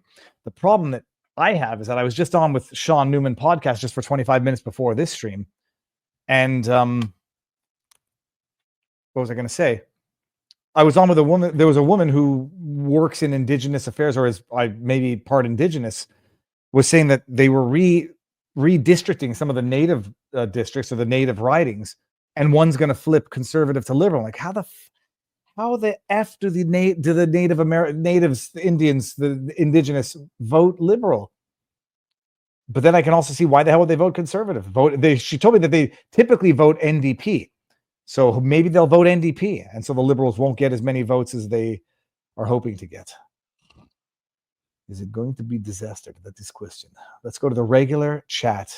Oh, sorry. There's TT Fulltimer says the problem Viva has, as well as most middle and upper class understanding lower IQs, is that they live in an IQ bubbles of about 125. They never need to communicate with even a person with IQ 100. First of all, I don't even think my IQ is 125. But no, It's definitely at least that. But IQ is a terrible, terrible measure because it's directly related to education and growth. Because the IQ tests are not just specific on how you answer questions. Because if you're never trained on how to answer questions, you can't answer them properly. But encrypted, if my education areas. If my IQ is so high, why do I keep doing those free IQ tests and then getting pissed when they ask for my email address at the end? I feel used and abused. I'm joking, but maybe some people are going to say that joke Viva requires a high IQ to make in the first place. I would be curious. From what I understand, by the way, an IQ test, it costs like $2,000 and it has to be administered by a psychiatric professional. They have to do the test and then assess you. And it's not you don't do 100 questions and then get your IQ. But I know there's a lot of nuance to it. And I'll tell. Also not exact. Yeah, well, that's to TT Fulltimer. You think I don't have to engage with someone whose IQ is below 100? You ever the amount of kids that I deal with on not even mine.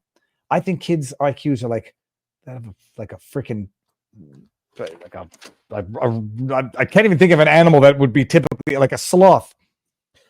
Okay, I'm going to go into the regular Probably chat. shouldn't tell you what I measured at when I was 12. What did you measure at when you were 12? 163. You did use Mensa IQ test, but hold on one second. You have to do it with a proper person. So I was in a what they call a gifted student program, and part of that included all of the appropriate testing. What? Oh, he comes in looking lovingly, and he says, Not "You all have kids to- are stupid. Daddy, I haven't watched TV. But I also don't trust that. I don't think that's my IQ. Are you done? I'm done. What do you want to do? I just want. You had a bad experience with your friends? Yes. Okay, I'll be there in a second. All right, it is time for me to go. Locals, hold on one second. I was just going to read some of the chat here real quick because a kid apparently had a. I put Viva at 130 to 145. Use Mensa IQ test. But that's interesting, Encryptus. Okay. Online IQ tests are stupid, says Loves Liberty. Viva, just to remind you from yesterday, Philippines, Trudeau failed to save 2 Canadians abducted from their boats. They were beheaded by Islamists. They did ask for a ransom. He never paid. Britain, that's from Hyphen. I hope the freaking liberals, I don't even know if they're gonna. I told people I have a pretty wooden leg when it comes to drinking. I'm not going to be drinking on stream tonight, but I could be drunk and no one would know, really. But I'm not gonna. I won't. What did I say? I won't be drunk, but I will be drinking. I'm gonna have a martini. How about this? You know what we could do? We could do a drinking game for tonight. Nope, And never. Every time the let's call it NDP wins a riding, because if we did Liberals, we wouldn't survive the night. But every time NDP wins a riding, we take a shot. I to this will say no. I saw what happened to Joe Neerman when he did the drinking game. I think he did a drinking stream for Purim and had to take it down. And I've seen a few other ones that I remember a couple times I've been maybe tipsier than I should have been on stream, and that's why I no longer have martinis on stream. I'm gonna go see what's going on with the kid. So everybody, that was fantastic. I bet Barnes is closer to 140. I want to do the EQ. Okay, my emotional quotient would be about 240. I empathize. So I thought you'd say Nick. No, well, okay. Yeah, I mean that goes without saying. Joe is trash, says Bill Brown. IQ is not knowledge, Boopsy, and IQ is not interhuman relationships. So that's it. All right, go and enjoy the day. I think that was great, and I hope that someone snips and clips something, and that I go internet famous for having entertained a crazy anti-Semitic conspiracy theorist. There's some things I disagree with that he said, and I can understand why people don't like the way he says certain things. But if anything in today's discussion pisses anybody off or insults anybody or offends anybody to that degree, they are the problem and not Myron Gaines. All right, peeps, go and enjoy the day, and we'll see if we do a later stream tonight. I'll have to think about this. Godspeed. God bless, locals. Thank you for being here.